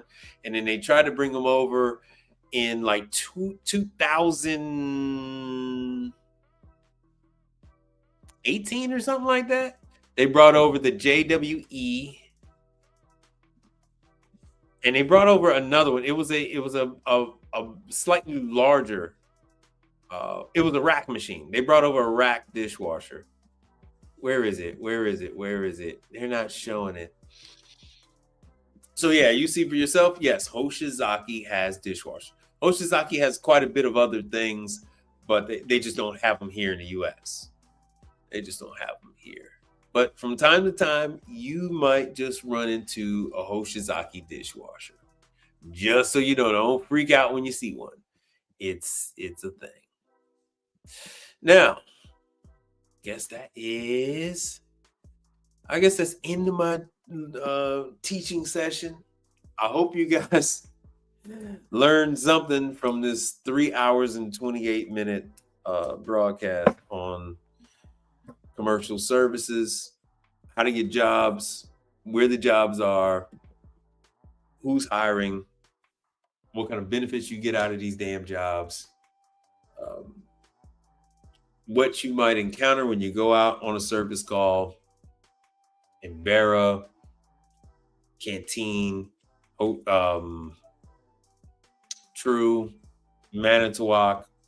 I went out for a simple unit that just needs to be defrosted. Found out that they moved the bottom cover, and so the door switch wasn't activated. So evaporator fan wouldn't turn on and the unit built up ice. And what did I find? I found a True that had been sitting in the corner like a bad child for a number of years, that corporate America says, hey, fix this thing. They're not allowed to get rid of it. So I'm going to give them an estimate on a new evaporator, new compressor, a new evaporator, new condenser for that True in CVS's break room. And I got that from a warranty call on Embera. If there's anything else you guys would like to know, please leave a comment. When the video is done, I receive every single message that you guys leave. It comes to me as if it's a text message. I'll be back on Thursday. I do lives throughout the day when I can, when the situation permits. And just remember, sign up with as many of these manufacturers as you can. Not everyone is going to add you to their system. Not everybody's going to use you. Not everybody's going to give you CODs. Some of them don't even have product in your market. Not like that. But I want you guys to know, I'm going to give you this damn video. Stay off that damn hopium. Gentlemen, don't waste your time in the vain pursuit of this and that endeavor. To be high on hopes and illusions. To be high on hopes and illusions. To be high on hopes. Be high on hopes. Stop getting high on hope. Put the hopium down. Stop getting high off thinking you're going to be working on rationale. Prove me wrong. Anybody, jump in the damn chat. I'm here on Mondays and I'm here on Thursday. Just tell me how you're an independent making a killing on all this rationale. I'd love for you to tell me how wrong I am. You know where to find me.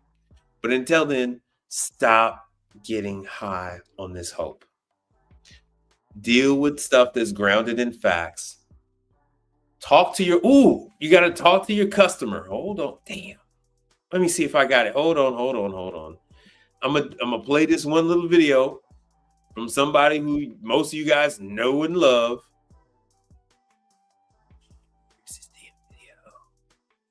You guys know and love this dude. Hold on one second. So I got it from him, directly from the horse's mouth. Hold on one second. I am going to do this video file.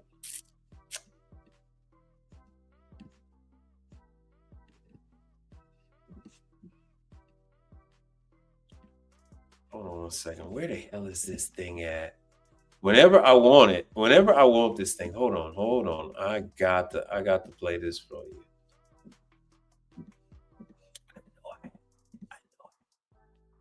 This is pissing me off.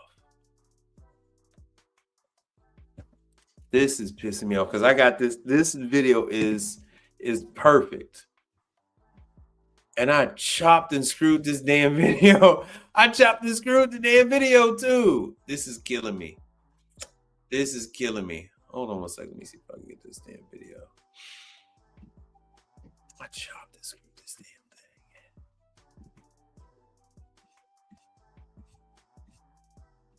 Because it's another thing about telling you guys to be realistic and stop getting high on hope.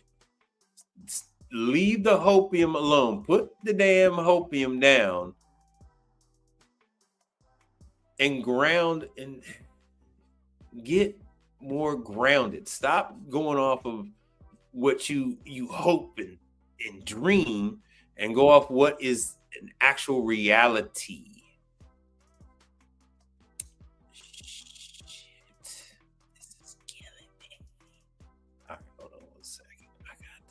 I'm gonna do this because I know exactly what the hell it is.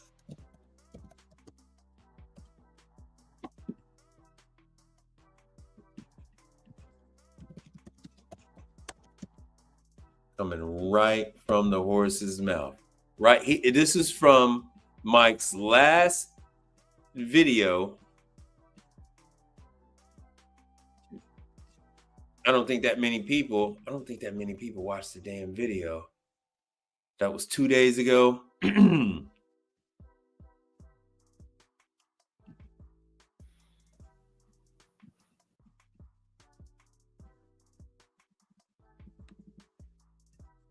Oversaturated, because for so many years they have pushed people outside of the appliance repair business. And Sears used to be out here everywhere. Sears is gone now, pretty much, and the appliances are worse now than they ever been. So they constantly are failing everywhere. The prices of the appliances are gone up. So I just don't see how you not getting enough work. Check your pricing. Are you using Blue Book?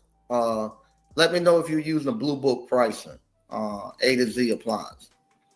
And man's advice.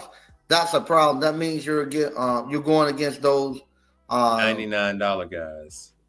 That means you're going against those guys, against those $99 guys. You have to focus on a different town. Okay, I'm going to address that. No, you don't. You never compete on price. You never. So he's saying you're going against those the $99 guys. Never compete on price. Don't never try to compete with anybody on price. Never. The guys who's writing that cheap repairs, $99.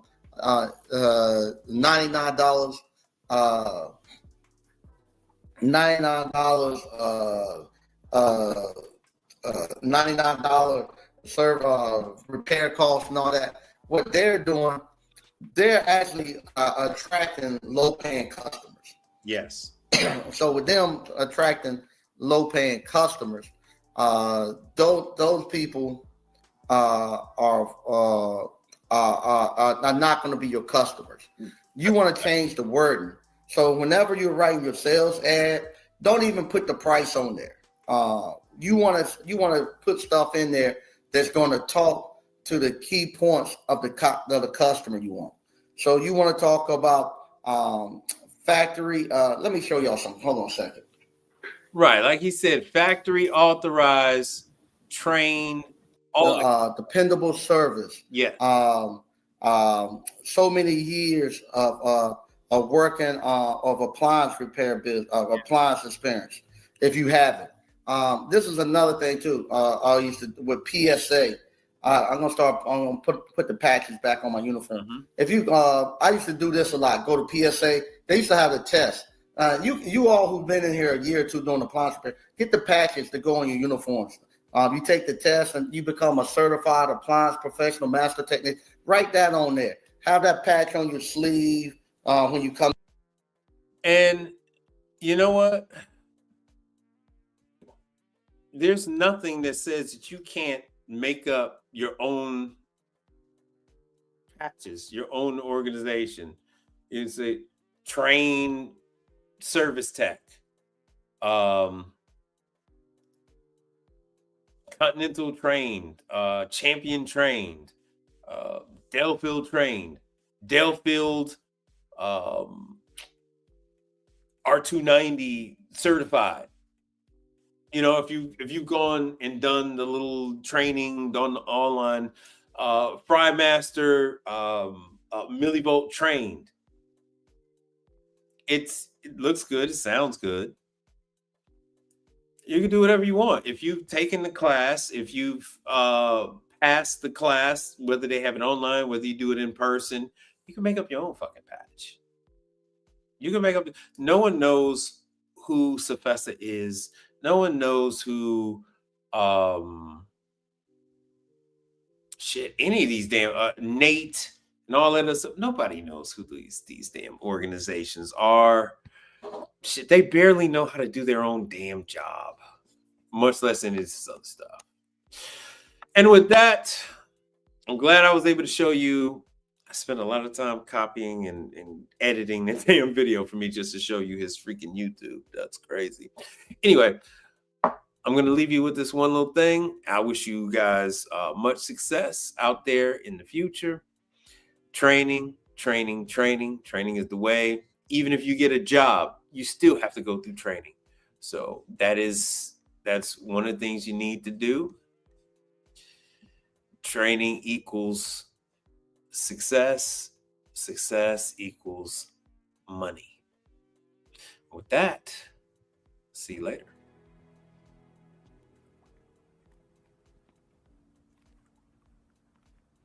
In case I don't see ya, good afternoon, good evening, and good night. Yeah. Let's talk about something important. Are they all here? All but one. Well, I'm going anyway. Let's talk about something. And I'm here on a mission of mercy. I got your attention now? Good.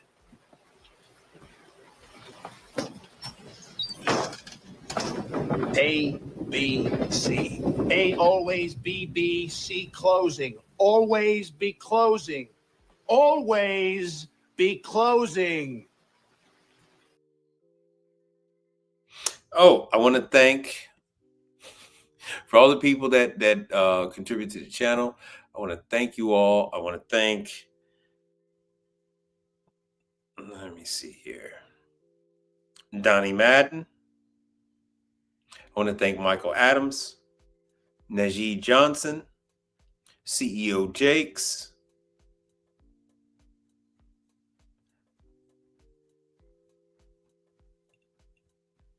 let me see here.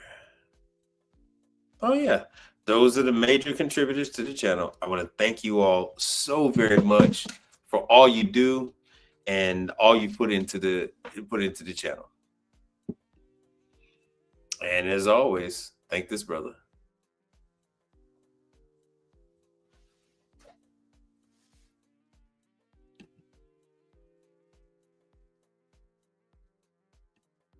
Subscribe to the channel, please. We are almost at our 1,000 subscriber, and that is what we need. What are you doing? I have no idea what I'm doing. I have no idea. Anyway, so yeah. And thank that brother there too.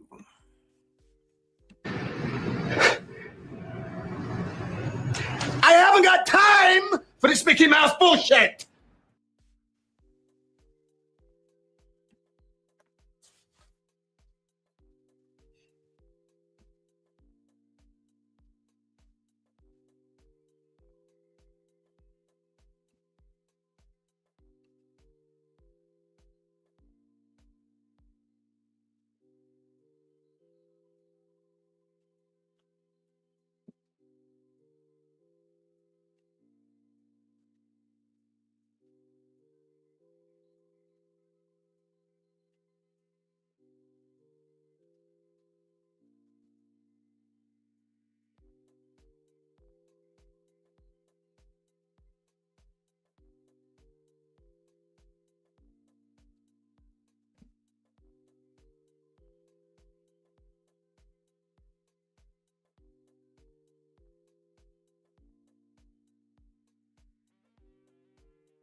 To be high on hopes, be high on hopes.